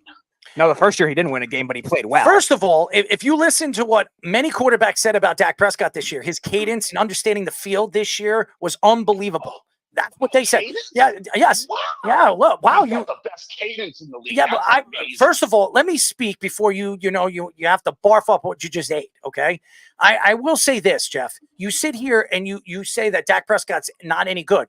Why? And again, going back to him being a second team all-pro player, which is not easy to do as a quarterback, when you see all the quarterback play this year and guys that have such great seasons, Lamar Jackson, you look at Patrick Mahomes, all these other guys, they took Dak Prescott over certain quarterbacks in this league this year. When you look at Dak Prescott and what Dak Prescott has done, horrible. You're going to tell me that Dak Prescott, who proved himself this year to not throw as many interceptions, stood up for his team, was a good leader. Every single ex-Cowboy or Cowboy player that's been on our show says that he's a great leader. You're going to tell me that he's not worth the $50 million when there are other quarterbacks that are not worth it? How about Deshaun Watson? What about him?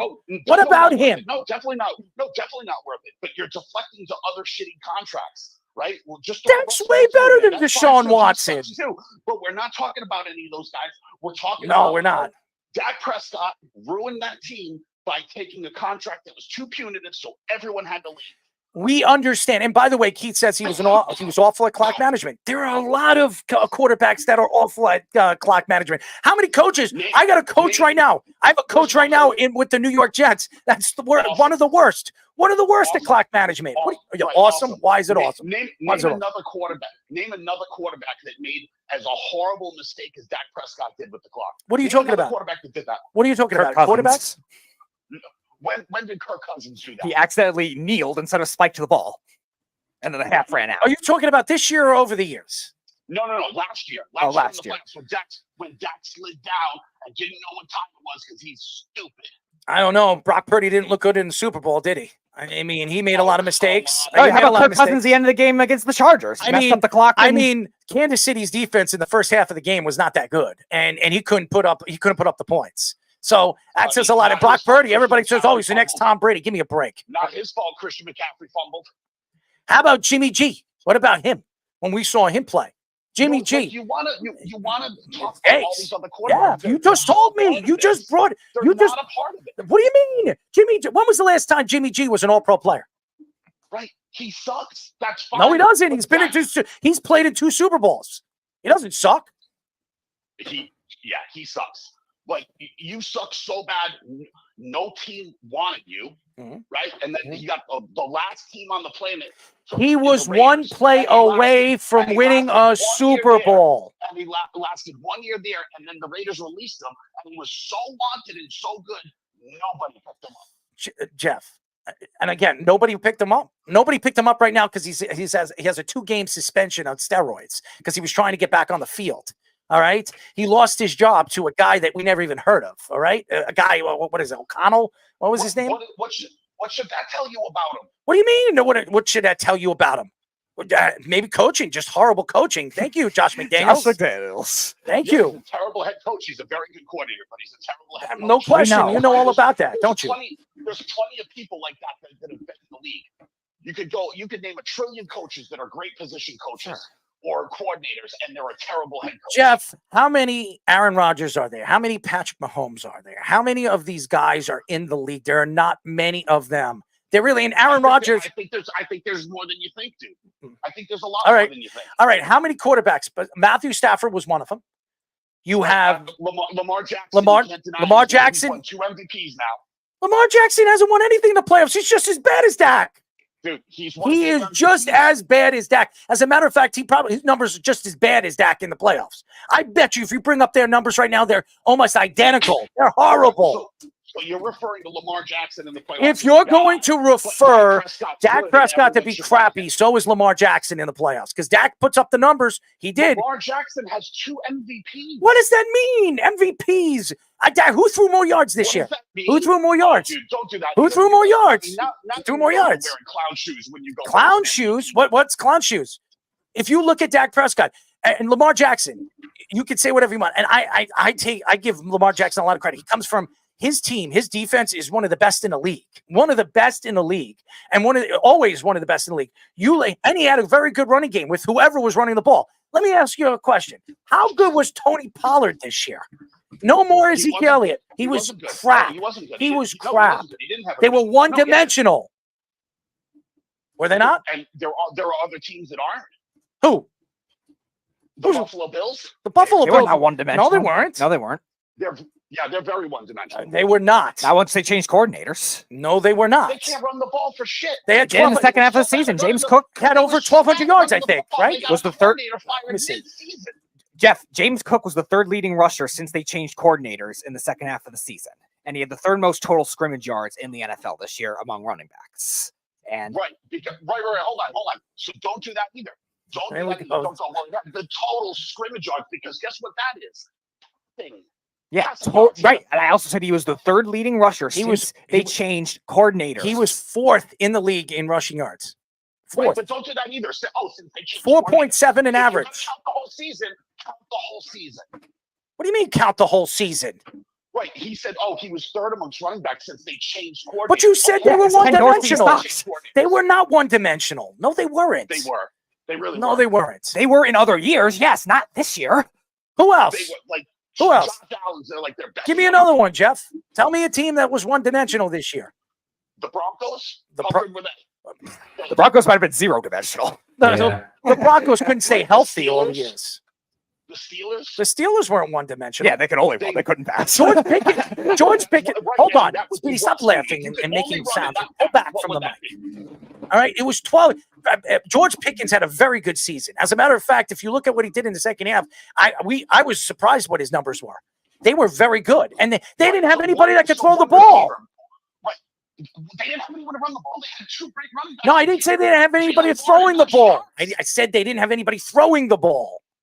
Well, that doesn't matter. That still makes you one-dimensional. Hey, Jeff. If you're going to say they're one-dimensional, why is George Pickens? No. You want to make excuses for they have a good tight end too, Jeff. They're only one-dimensional because they didn't have a quarterback, so that doesn't count. That's not true. They had George Pickens. They had George Pickens at over 1,200 yards. You didn't hear it. Right, and what did everybody else have? Well, Deontay Johnson wasn't healthy. That's not his. Okay, Neither was and then Freiermuth. who else? What? I'm And then sorry. who else? Neither was their tight end Freiermuth. He was And hurt then too. who else? So they were one-dimensional. Okay. Because one. Okay. Right, just because they had one. So guy, was Dak. Okay. All right. Hold on. So Dak didn't have anybody and all this other stuff because he had one guy. Mhm. But then the Steelers can't be one-dimensional because they only had one guy. But I don't think anyone is Make it basing it make on the sense. Steelers' offense. Jeff, you're always trying to flip this. This is not nothing to I flip. don't even know what your point is, man. Be consistent with your argument, and if you're going to paint someone with a brush and say they only had one receiver, then do that with other guys. Give me another team that was one-dimensional, Jeff, because I want to hear this. The Patriots were no-dimensional. Well, that's not our Just- fault. Okay, we're not judging. Just say the Giants. Name a The good Giants team. could only run the ball. Like, it's the easiest example. Name a good They team. sucked at it. It's all they could do. Yep. But I name a good team that was one-dimensional. Pittsburgh, they almost made the playoffs. That's a pretty good team. They were not Okay, one-dimensional. their defense He's and the running game were good. greatest They had a guy that had 1,200 yards. So, all right, so I mean, this is wild. All right, name Oh, it it's above. wild. All right, better analogy. Name it above average offense that was one dimensional. I got to think who was good last year. Well, Cowboys were pretty good, and Dak was their quarterback. They were 12-5. And I got to be honest with you, if you're going to talk about Dak's game managing it in key situations, how come I would argue more of the blame goes to McCarthy in that situation, Jeff. For me, I've coached a bunch of times. If you don't have your players prepared, No, he can't it's hear on you. the coach. He can't McCarthy deserves more blame. Yes. He can't hear you because you're on the other line over there. And unfortunately, he's not going to be able to hear you, Fish. But go ahead. We'll relay what you're.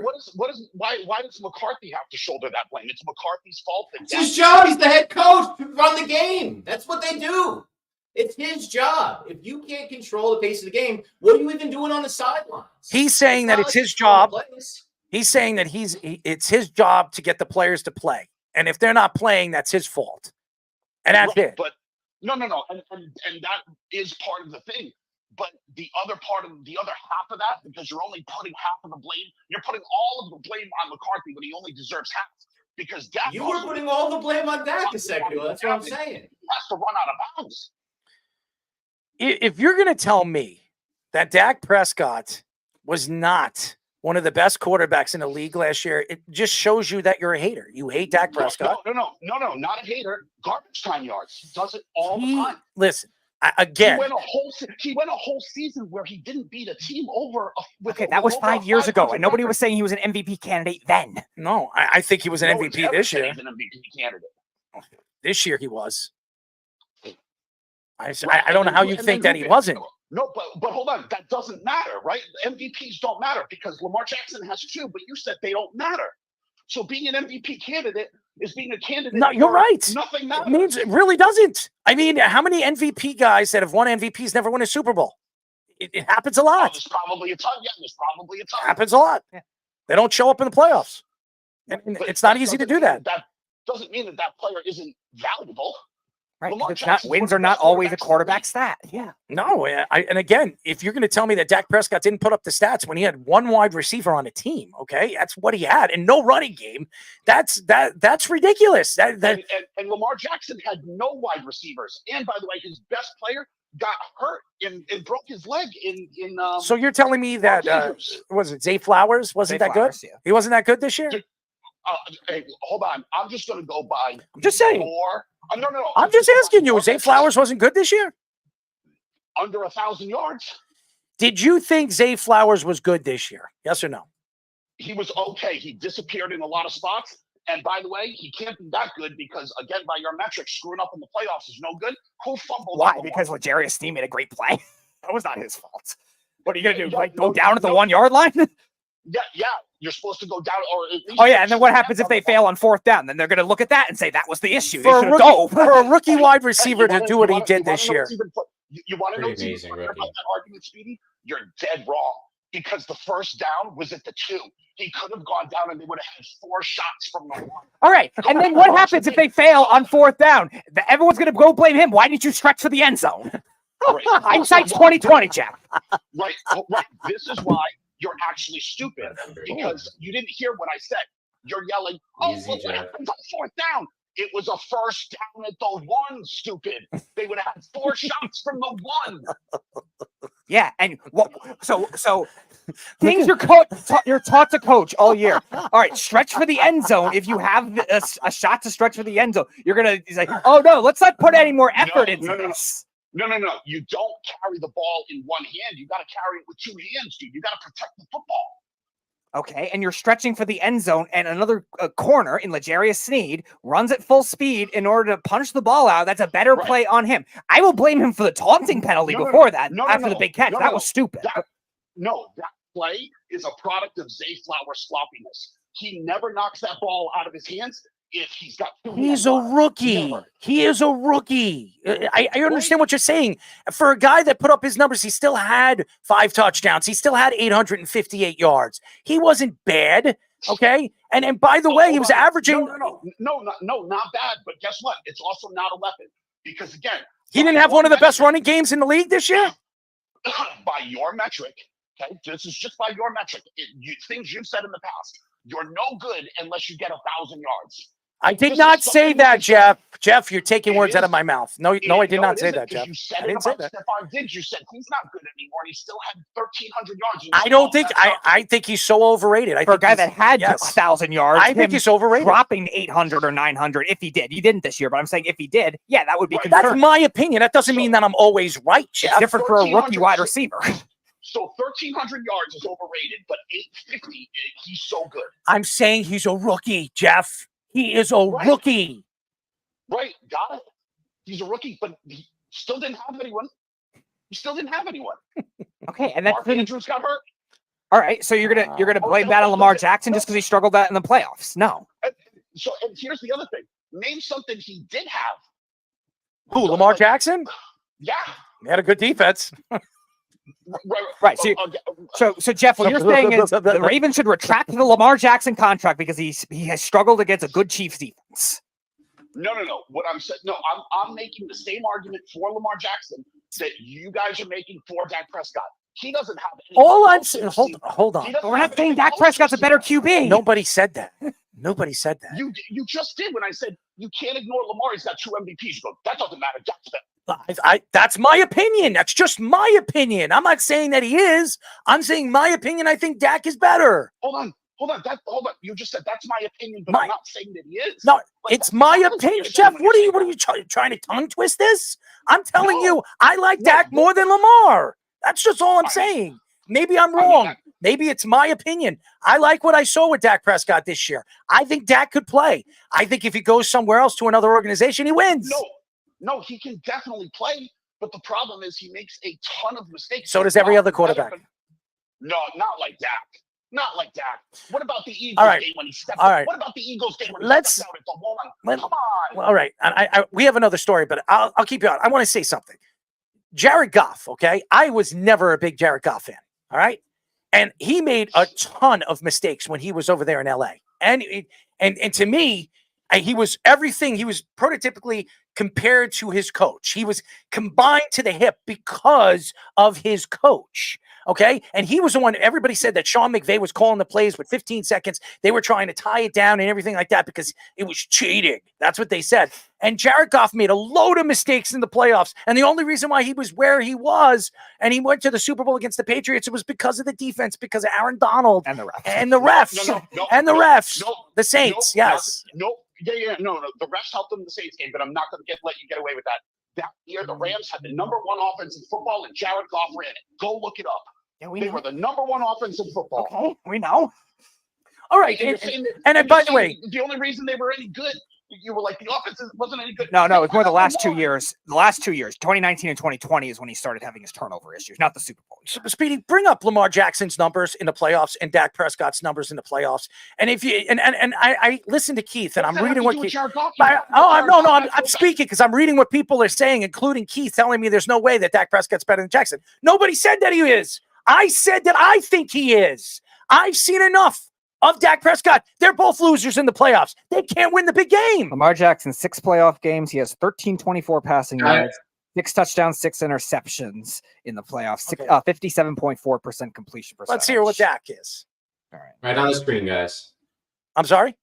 We got it right on the screen for you. Dak much better in the playoffs than Lamar. Dak is much better in the playoffs. Here we go. Dak Prescott has a passer rating of 91.8 with 1,962 yards, 14 touchdowns, 7 interceptions in 7 games in the playoffs in his career. Lamar Jackson has a passer rating of 75.7 with 1,324 yards, 6 touchdowns, 6 interceptions in 6 games in the playoffs in his career. Who's better in the playoffs? And by the way, that doesn't mean that that doesn't mean that Dak's better than Lamar. All I'm saying is, don't tell me that Lamar Jackson is so much better than Dak. Dak has not had 2 MVPs. He's got 2 MVPs. That's fine. The league loves him. He runs the ball. And he had the #1 team in the AFC this year, and earning a bye is so much more valuable when you're heading into the playoffs. Has Dak ever done that? Yes, his first year in the league, they were the #1 seed. Yes. Yeah. Because they were super stacked. And the Ravens weren't. And who was rookie of the year that year? The Ravens weren't super stacked this year? Who was rookie of the year that year? No, they weren't. Who was? Odell Beckham barely even played. Mark Andrews broke his leg. They had a rookie quarterback. J.K. Dobbins, I think it was an Achilles tore or an ACL. I don't know. It was one of the two. Yes. Right? So everyone got hurt. So super stacked. What about their defense? Weren't they super stacked? What about their offensive line? How about the offensive line that Dallas lost? How about the defensive players that he lost early in the season? Van Der Esch, we can go on and on and on and on and on. Right. And also, there's no all-pro on the offensive line for Baltimore. There's one for Dallas. I don't know. Their offensive line was pretty damn good. As a matter of fact, they were top 10 rated this past year. Right. Yeah. Baltimore's offensive line. Oh, yeah.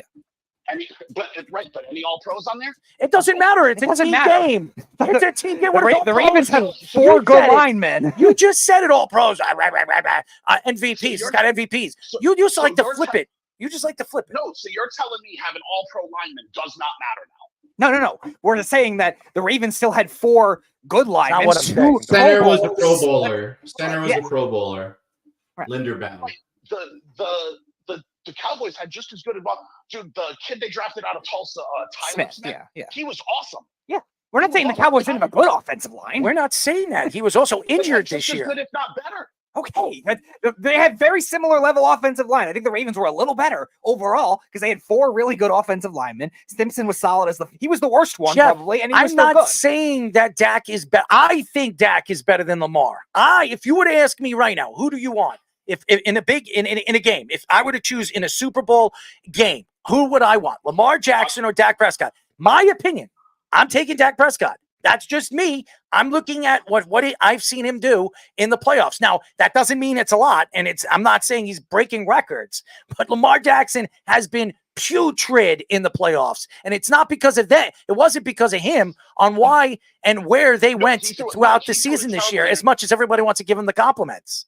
No, there's no doubt that Lamar Jackson threw a terrible interception after the Flowers fumble, right? Yeah. But right, that was a terrible over the middle pass. Yeah, it was putrid. But his numbers would also be better if his players would use 2 hands on the football and protect it.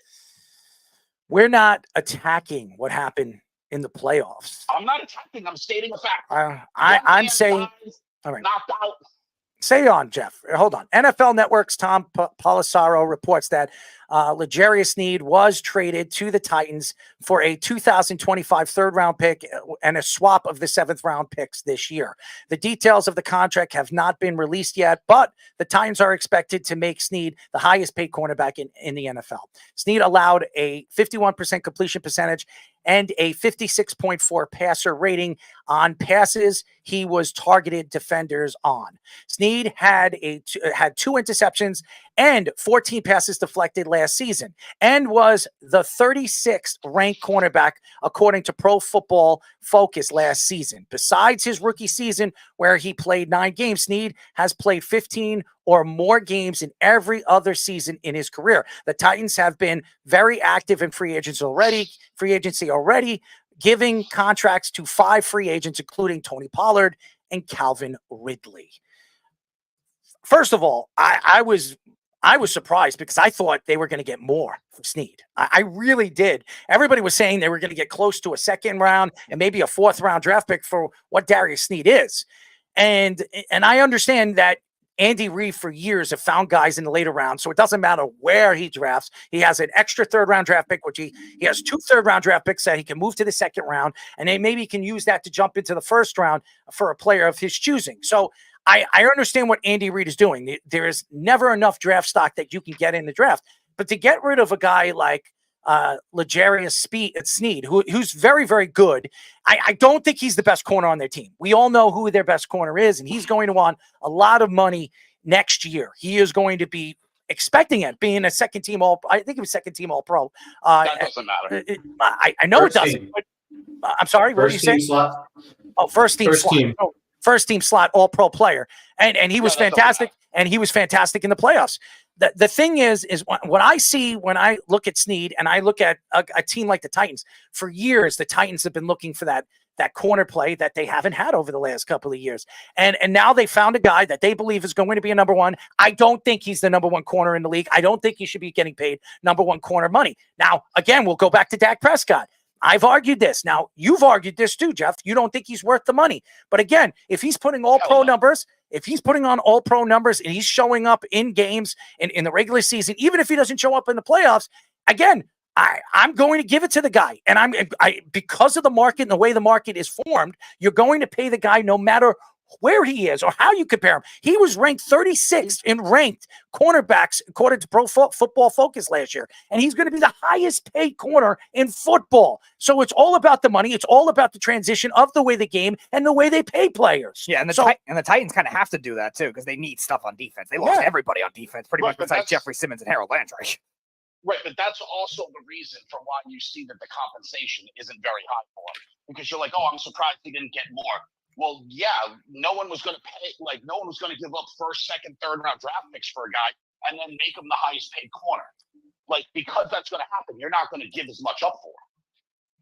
Well, yeah, but if you're taking on a contract now, 36 might be a ranking that could be even better because he did play well, especially in the second half of the season. That could have been very skewed. I know a lot of people attack Pro Football Focus for some of their weird rankings in some ways, and some people will say he played like a top 20 corner this year, and I think maybe that's what the Titans are banking on. But a team is not going to do that, give him that kind of money if you're a contending team. But the Titans need some kind of spark on defense. Right, but the Titans are, and I love them too, so don't get mad, our New York Jets, right? The Titans are our New York Jets 5 years ago, where they had to pay the idiot tax to C.J. Mosley. That's where they are in life. They have to pay an idiot tax to get guys in there to try to be better. They brought in a Patriot that helped you win a Super Bowl, did they not? Who's that? The Titans. They brought in a Patriot. No, Who do you think? He made the interception. He made the interception against Seattle. Did they not bring him in? Did they not? Right, but they had to pay the idiot tax. Okay, but they still paid him. Paid him a lot of money. Playoff team the year before. When he was hanging did out. not have to do that. Butler hasn't been there in years now. I understand, but they brought him in. They paid him. Did they not? Yeah, the Titans were also a playoff team the year before, so that wouldn't apply here. It does apply. They were dog shit last year. No, I'm talking about when they paid Butler. Right, yeah, they had some sort of chance then. But they stink now. They need to overpay people to get them there so they can try to rebuild that way. Otherwise, you're perpetually the Carolina Panthers that no one wants to go play for, even though they'll offer you all the money in the world. Did the Lions trade Darius Slay? What did they trade him for? A third and a sixth, I believe it was. A third and a sixth. So the same. And Darius Slay was older. They traded for an old Darius Slay for a young L'Jarius Sneed. Well, I don't think so. At that time, yeah, a little bit, but I don't think. Yeah, but he's older. It's all about age. That's what they look at. I think he was better, but I don't think older and not by much. I'm speaking about age. Have to pay Darius Slay? I don't know if they did. Did they also have to? Yes, no, they did. They paid him already. They were taking extended contract. They extended the Eagles extended him later. Yes, they did. They extended him. They gave him a lot of money. They did. Now he's not making as much as L'Jarius Sneed is making now, or what he's going to be making. But again, that's what you have to pay. You have to pay tax the way the league is transitioning. You're going to pay these guys. What do you think Sauce Gardner is going to make when he becomes a free agent? That guy's going to make a bunch of money. Oh, 150 million, 140 million. He's one of the best corners in the league. If you look at his numbers in the last 2 years, plus a $30 million salary cap this year. Right, he may get it, he may not, but because it's all it's a fluid situation. It depends on who's on your team and what you're willing to pay, right? The Jets have already taken care of Quinn Williams and guys like that. And so maybe they have the money to allocate there, but maybe they don't, because there's going to be other guys coming up for contracts too. That's how we just lost Bryce Huff. First of all, they lost Bryce Huff because they didn't want to pay Bryce Huff. They could have franchised him. Isn't that they could have franchised him? I'm saying is you're going to lose guys because you don't want to pay them. Isn't that exactly what I just said? All I know is you said we lost Bryce Huff. They lost Bryce Huff because they had no plans of re-signing him. They never did. No, they never did. They wanted to re-sign him. No, that's not true. That is not true. That is not true. They were saying, look at his contract. Look what he got. What is he making right now? He got a $15 million contract. He's making what, $16 million a year?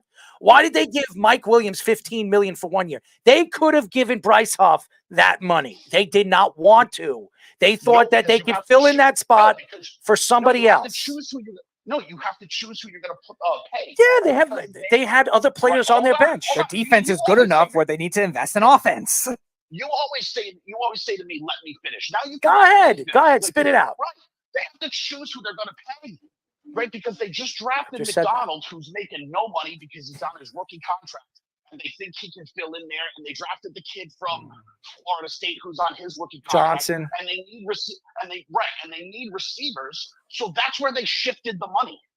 Which the Chiefs did the same thing too to keep Chris Jones. They thought by filling in with certain positions, they brought in a defensive lineman from San Francisco, who obviously might not be as good as Bryce Huff. I know, and if he could stay healthy, maybe they believe that he can fill in just as good in their eyes as Bryce Huff. That's what they believe. But they have two guys on rookie contracts. Yes. That they're banking on. That trying to do his job. And they took that money and gave it to two tackles, a left tackle and a right tackle, and a wide receiver, because you can't pay everyone. And at that position, that's a guard. Obviously they would love to pay him. But you have to figure out where that money's going. So you can't pay everybody. Everything that I heard before the season ended, that the Jets had no interest in re-signing Bryce Huff. That's why you had C.J. Mosley come out and stand up, and all these other guys that loved Bryce Huff. There was no chance. And everything that we've heard, that it was the Eagles to win. They said that the Eagles were going to win the Bryce Huff sweepstakes. Before the season was over, they said that the Eagles were going to make a move for him. And they did. Right. They paid him. Right, but that plan was in place when they drafted McDonald. They knew that the contract was coming up, and they knew they couldn't pay him because they had other problems. They still could have. I'm sure they would have loved to. I'm sure they would have loved to have no salary cap, and we'll just pay guys. That was Joe Douglas. That was Joe Douglas' mistake, because if you look at L'Jarius Sneed and what the Kansas City Chiefs did, they franchised him and then they traded him and got something for him. Bryce Huff was one of the best defensive linemen in the league, especially on third downs. And they decided, hey, you know what? We're not going to franchise him. We're just going to let him go. And that's what they did. It was a dumb move. Yeah, but once you franchise him, it's harder to trade the guy. Why? You still get some value. You get some kind of value for him. The Chiefs didn't get as much value, like we said, but they still got some. The Jets got nothing. Well, if they franchised him, Philadelphia still would have traded for him, and they still would have gotten him, and they still would have given him an extension. They still would have paid him what he got. I mean, who knows? Who knows? Because that'll turn a lot of people off having to pay compensation, because for whatever reason, and I don't know what it is, people love 5th, 6th, and 7th round draft picks. Well, some compensation picks are end of the 3rd or end of the 4th, depending on how good of a player you lose. No one mentioned anything about compensation picks. We know where they are. I'm saying giving something up in a trade, Speedy. No one likes to give up that stuff. Right, you couldn't get a 3rd round pick for a good young pass rusher. Fish, what are you going to say? Because you're scratching your head. What are you going to say from this? You know, I've been looking up these contracts we're talking about, you know, just how important it is to secure pass rushers and to make sure we pressure the quarterback. But at the same time, you know, you got to make sure we're paying our tackles to protect the quarterback. Well, of course you do. It doesn't. I think we got to go back to this beginning of this conversation when we were going on about Russell Wilson and how we can't pay $60 million for Dak. Well, the team that Russell Wilson won the Super Bowl with, he was a 3rd round pick and on a rookie contract with a 3rd round pick.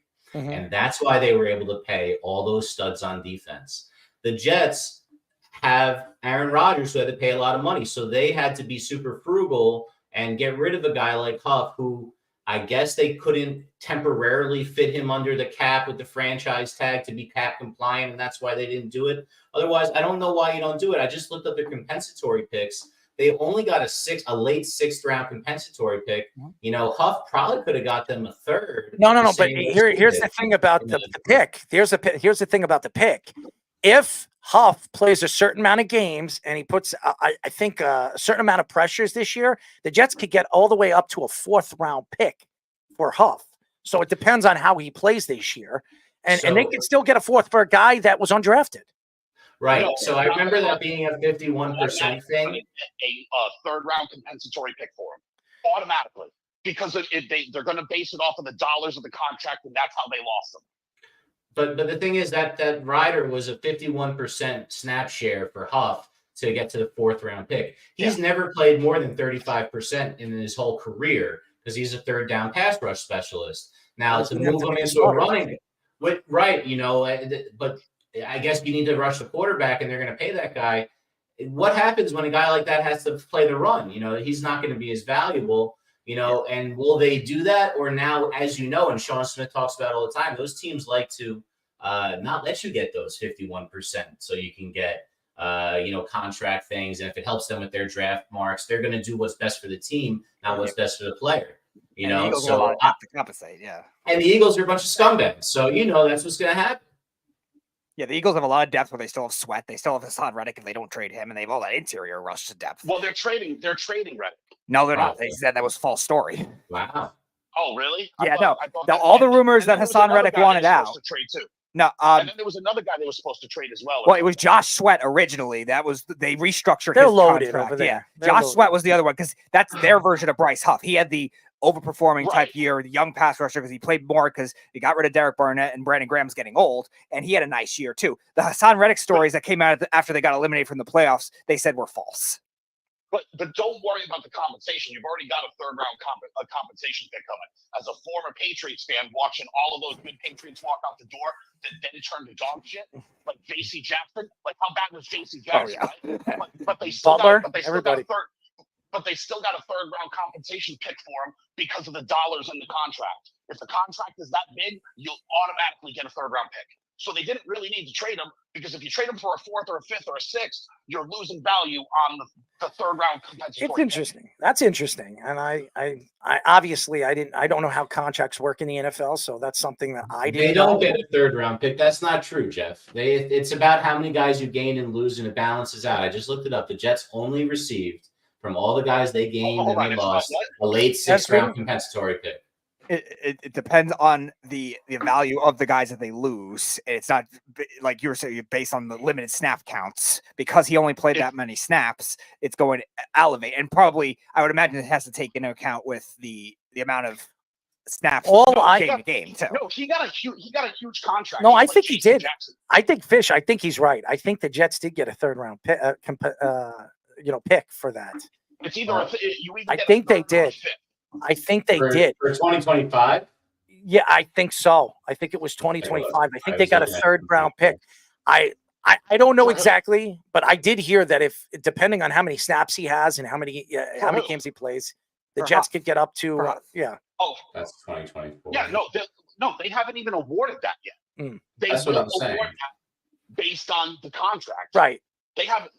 Yeah, he got a huge contract, just like because it's not going to be based on playing time or anything like that. That's how the Patriots got one for J.C. Jackson. J.C. Jackson was dog shit in L.A. He barely played, always got hurt. That's why they cut him after like the first year because he was so terrible. And they still got a 3rd round compensation. Well, the compensation picks come before they play with the other team, though. You're not going to know that. That just happened to be a bad result. Right, but we're not even at the draft yet. He barely just signed. Right. But again, even if he struggles there, it's not going to impact. Oh, the Jets are not going to get a lesser pick because of that. It's not a conditional pick where, like with the Justin Fields case. All right, Justin Fields, if he plays 51% of the snaps, then the Bears get a 4th round pick. It's different. That's different than a compensation pick. That new contract, here it is right here. I'll read it to you. Thanks for calling me wrong, Fish. I'm just going to dance on your grave now. That new contract that helped the Jets in 2025 should Huff receive a contract worth over $20 million annually, which he doesn't have. You're wrong. Pick, the highest comp pick that can be. Okay, but he didn't get a 20 million. He got a 17. He got a 617 million. It's a fourth round at best. We're going to base it on he was not like I think he's still the highest paid, highest signed guy this offseason. I think For edge rushers, Yes. yeah, for edge. That's what so that's what it's going to be. I did hear something like that. I did hear that the Jets are going to get a higher pick than I think it was a third. They had either a third or a fourth pick. I think that was what it was. And even if it's a fifth round compensatory pick, that's exactly what you were just bitching about not getting. Yeah. Yeah, right? thank you for calling. Wasn't that the whole thing? Oh, we didn't get anything for it. You're still going to get something for it. I agree. Jeff, thank you for calling, bud. Jeff from Tampa, ladies and gentlemen. It was a good show. It was a lot of content. Thank you to obviously Mike Pinto. He was fantastic. Former Southern Illinois Miners chief operating officer. Now he's working again in professional baseball. So yeah, so where Speedy, reach out to him. Yes. We'll set something up. We'll all go down there. Why don't we all go down? It'll be fun. Mm-hmm. We'll all go down. Even you, Fish. We'll have Scoops. We'll all go down there. Pomona. He said Pomona. That's the Rockland Boulders or New York Boulders. That's 15 minutes from my house. I know exactly. Oh, wow. Where that is. Yeah, we'll go over there. Up there. We'll go over there and we'll go check it out. It'll be fun. Where are you? Westchester? Rockland. Okay, so it's not that far. So we can go up there. It'll be fun. We'll all have a fun. We'll all have our fun this year. We'll go watch a minor league baseball game. We'll cause a little trouble. Maybe we'll cause a little bit of fighting. You know, I like to do that. Speedy, you like to do that, right? You could get one of those. He's those the guy that caused the bench clearing brawl. Everybody. Oh, sometimes I do stupid things. Not stopping you from doing it. You're king of wishful thinking. Oh, that's good. That might be up there with like the best graphics in your 2 months with us. That's pretty good. Trying to do a show recap, all the important things we covered today. Oh man, Jeff. Okay, Jeff, we know. That's a pretty good one. I like that. Anyways, those are all direct quotes from the great Speedy P. That's pretty funny. That's pretty good. I like that. Very good. That was very funny. I like that. Oh, and the little sausages.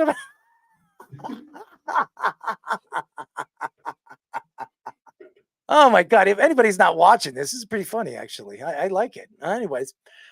Thank you to Mike Pinto. Thank you to all the fans out there listening to us.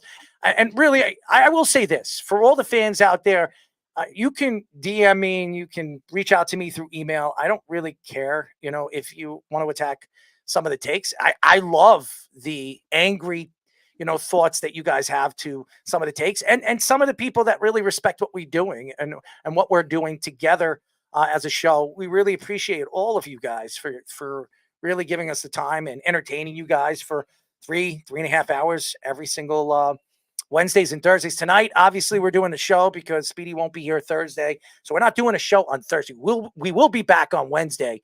Who do we have on Wednesday? All right, so at 8:30, we have our first of our NFL YouTube guys who told me to reach out to. NFL Mike is what he goes by on YouTube. His name is Sean D. Michaels, also as a former U.S. Navy veteran. So we'll talk some football with him at 8:30. And then at 9:30, returning to the show is our friend from FDU, Mr. Braden Reynolds, will be joining us again. And he says he has another teammate. Sean Moore will not be with us. Apparently, I guess he transferred, but he says he's going to have one of his other teammates coming on. So he'll be on at 9:30. Oh, that'll be fun. Yes. That'll be really, really fun. And we love those guys, by the way. Mm-hmm. And, they still never came out here, by the way. Yeah. I'm upset at them. Yeah, well, I guess we'll bring that up a little or whatever. But what's wrong with these guys? He'll be back on the show at least. And then we'll have another one joining us as well. Speedy, we'll have them hang out with you and you can, you can teach them a thing or two. About what? Whips, You could whip They them. want to know about whips. Maybe you can smack them. I don't want to smack them. Smack them in the tush. Why would I want to do that? I think it'd be fun. No, I'm not. I'm not. I'm not licking anyone. Yeah, I'm not doing that either. I'm not doing that either. I'm not going to whip our Fairleigh Dickinson basketball special guests for no reason. For no reason. Give me another one. For no reason. Yeah. What is possibly the benefit in doing chocolate's a good flavor? Again, that doesn't correlate. I don't drink a lot of milk. Things that have zero impact with whipping, but okay. What, you don't like whipping? No. No. You know, I like you. It feels good when you give us your ad libs. It really helps out with the show. Unfortunately. That was good. I'll give you that one. Unfortunately. Anyways, Well played, Scripps. thank you to all the fans. We will be back Wednesday to finish up for the week. Speedy will be going to Billy Joel, singing some Billy Joel songs like "We Didn't Start the Fire" or "Goodbye Yellow Brick Road." I know that's Elton John. Just so you know, I know he was going to look at that. Allentown, I like that song. Yes. I do like that song. Speedy, what could you sing us a song? Could you give us a little bit of a? Why don't we save that for Wednesday? Let's save it for Wednesday. You want to sing us a Billy Joel song? I'll do that on Wednesday. Oh, as gosh. the eve. What do you want to kill me or something? You want to blow my ears out? I mean, seriously. Are you going to shave that beard? Are you ever going to shave? I don't know. I mean, you look like Jesus, man. Maybe. I mean, it's horrible. Do you have a staff? Do I have a staff? Do you have a staff? I mean, you and Moses might be like brothers, long lost brothers. I don't have a staff. I mean, you and Moses. I mean, seriously. If you want to go run a DNA test on that, go ahead. I love that take right there. You got to get that take right there. Go run and run. Stopping you from doing it. Finally, you're 2 in a row with good context. I don't know if anyone's ever 23andMe trying to figure out they were related to Moses yet. So you could be the first, man. Oh, Speedy. Could you imagine? That would be like a big deal. My name You'd is like part the C. Speedy Moses Petey. You like that? Can we call you? If it does happen, then I'm somehow related. Let my people go. Come on, do it. Let my people go. All right, don't blow my ears here. Blow my damn ears. It's like popping right now. You're killing me here. I mean, you gotta flow. You gotta flow with it. Flow with it like a man, you know? Let my people go. Do it one time, right? No, nice and slow. Let it go. Let it go from the hips, okay? What? Let it go from the hips. Right, you know, just use your hips when you're doing it. Use it. Push.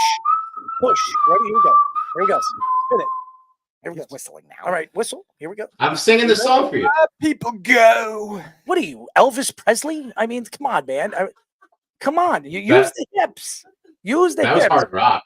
Let my people go. Let my people go.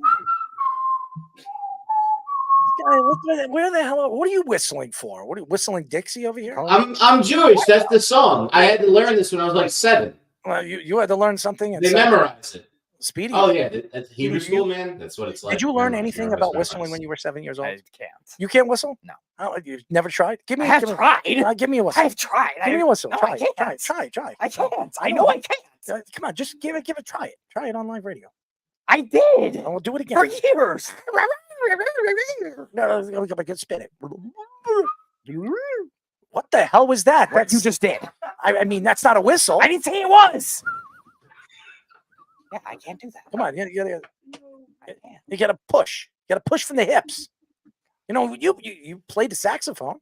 That has nothing to do with your hips. You make love to the saxophone, right? What? You've never made love to your saxophone? I mean, you got your lips on it. You're ready to blow. You push out. That's not love. I mean, what is that? What do you call that?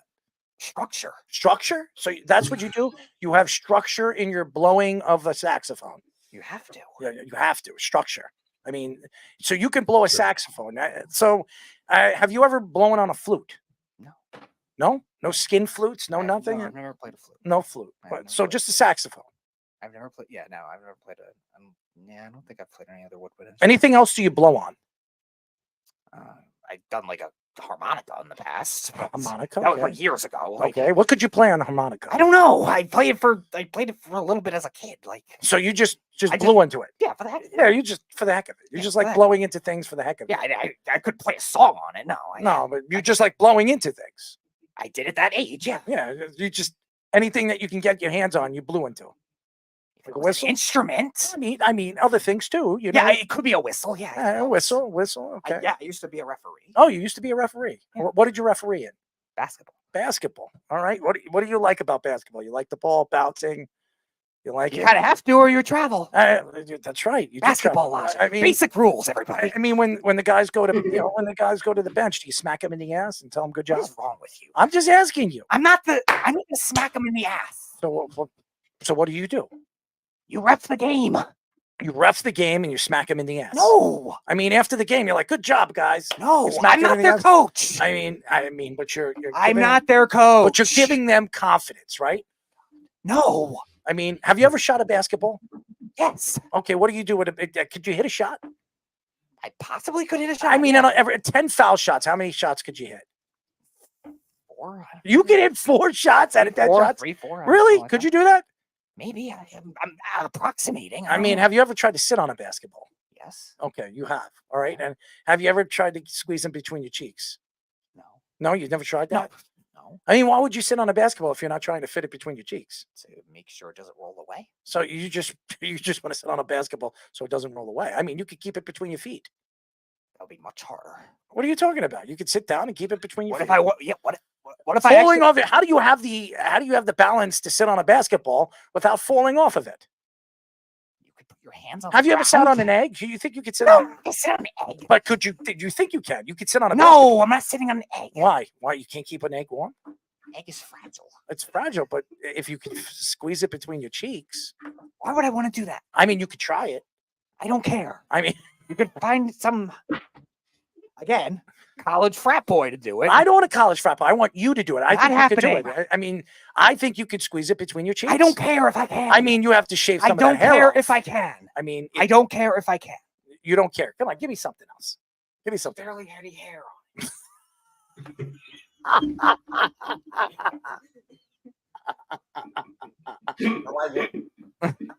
Your agenda. You're on a roll with that one, Scoop. 5 in a row. 5 in a row that actually have context. Not embracing your nonsense. Scoops, look at this, creating a nice winning streak.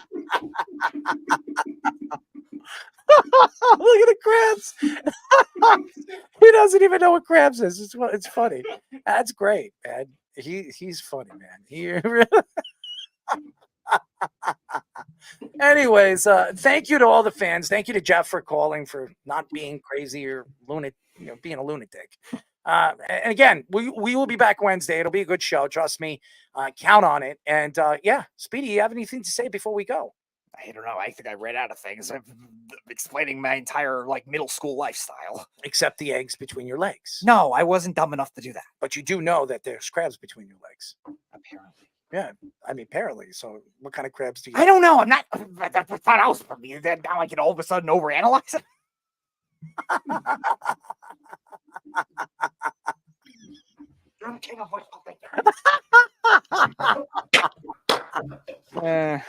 That's a good one. Oh man, I'm gonna cry. Oh man. Speedy, you're good, man. You're good. You definitely got to shave. We got to work on that. I mean, somebody actually came up to me during that interview, after the interview, and said that you look like Jesus Christ. I mean, that's what they said. That's why it's so funny. You and Nathan standing next to each other. You if you were a little bit smaller, I think you guys could fit as long lost brothers. You and Nathan. I mean, what do you It's think? more legitimate than your Moses DNA test.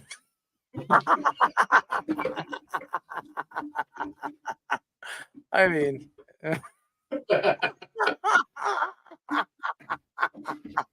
let my people go. Saxophone. What could you play in the saxophone quickly? A lot of Charlie Parker jazz stuff. Charlie Parker. Have you ever played anything that we know besides Charlie Parker? Let me think. Wait, if you could play jazz, you could play "Let My People Go" on the saxophone. Yeah, I probably could. We need to see him play the I saxophone. probably could. That would be crazy watching him play the sax. He's like, he's gonna be like some kind of magician. He's like one of these long lost artists. Just dressed up like your ancestor Moses, grab the sax. Could you imagine him? He's blowing and he's like, Passovers in like 2 weeks. Oh, Passover. There you go. Yeah, it's the holiday of Moses. It's the time to do this. If we're gonna do it, You're gonna split the Red Sea, Speedy? What? You're gonna split the Red Sea? No. You know, you where do you should think his split. people were going? I think he needs to split the red Yeah, it's mist called out of the sea. Fish, it's called metaphorical. No, but did you ever think about splitting the Red Sea? Some people. No. I mean, why not? Why would Because I'm not a 15th century explorer, no Moses. You want to go time travel and convince people then to do it? Go ahead. I mean, just split the Red Sea. I mean, all just, right, go back in time to the 14th century. Oh, I'm talking about now. I just want you to No, split the I'm not Red Sea. doing it Pull now. your staff out. I'm not doing it now. Why not? Because of all the abuse that goes on in that region of the world. You're off by about 2,500 years, Speedy. I'm sorry to tell you, I'm a history teacher with that one.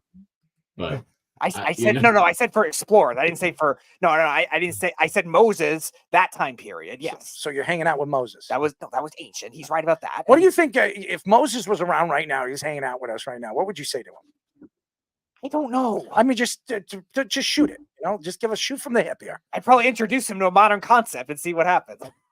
It'll be like Bill and Ted's Excellent Adventure. Well, what would you give us a modern concept that you would give him? Come on, give it to us. There's too many of them. Give me one that comes a from you. computer, a smartphone. No. I want you to. No. I'm talking about technology or any like modern. So you're gonna just show him, hey, this is a cell phone. He'd probably look at you like you're a psychopath. Yeah, he probably would. So I'm curious on the reaction. So maybe you tell him that you stick this in your ass and it vibrates. What do you know what an ass is in that time period? It might be different. It might be different. Well, what would they call it? A tuchus? I don't know. Go back in time. If you care so much. If time travel does exist, if you get your own DeLorean, you can go back in time and ask Moses what you call it. Well, you ask him, hey, Moses, do you like to jizz? Okay, go ask him if you care so much. No, go ask him if you care so much. I mean, come naturally. Come from, give him something that could be structured here. Give him something that you feel good with. Yeah, because the word jizz is really structured. You'd have to ask him about the burning bush, I would guess. You know what I mean? I mean, you should talk to them about bushes and being burned. Your bush needs to be burned. Sure. What about your bush? He wouldn't care. What do you mean he wouldn't care? Why would he care about a bush that's not time terminology from that time period? No, but I'm asking you. Again, he'd have no context. Yes, he would. You say, listen, I'm going to burn my bush. What would you think he'd say to you? It probably would be a term for something either sacred or literary at that time. So you would tell him that it's a desert. There's no bushes in the desert. So Moses walks the that's desert. The story. That's the story, though, Petey. He found a burning bush in the desert, and it was God talking. So you tell him. So you're going to create an urban legend based on that. Is what you're implying. You're going to tell him, listen, my bush. I don't mind that philosophy. An urban legend. Fish, I'm good with that philosophy. I'm just saying. Why don't you tell him that you want to shave your bush? Could you do that? He wouldn't know what that is. What do you mean? You have to introduce to technology first. This is how you shave. Again, everyone's trying to jump from point A to point Z. One step at a time.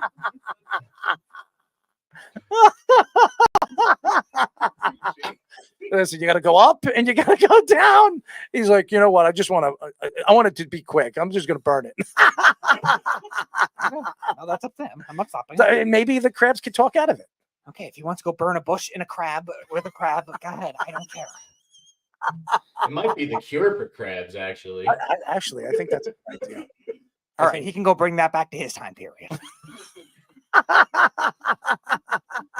Maybe cure some other generations too. This sounds better than half of the movies on Netflix, whatever this plot is that you just come up with. There you go, Fish. You can go submit it to Netflix.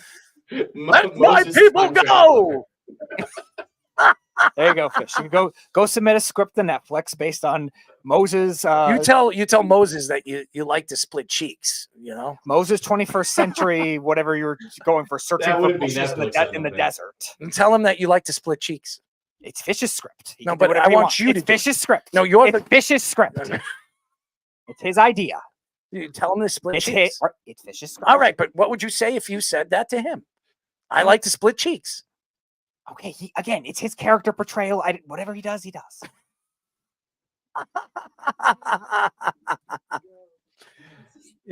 He's funny, man. He's out of his mind. This is crazy. Anyways, thank you all the fans. I'm sorry for the late interruption, or maybe I'm not sorry about what we just did. But No, Snug. Anchorage Man is not coming on the show. I'm gonna spit all over him. All right, that's it. We will be back to. I'm sorry, not tomorrow. We'll be back on Wednesday, as we are going to not be doing a show on Thursday because Speedy is going to hang out with Billy and hopefully he'll burn his bush. Anyways, good night, everybody. You're listening to the Sports Radio Network.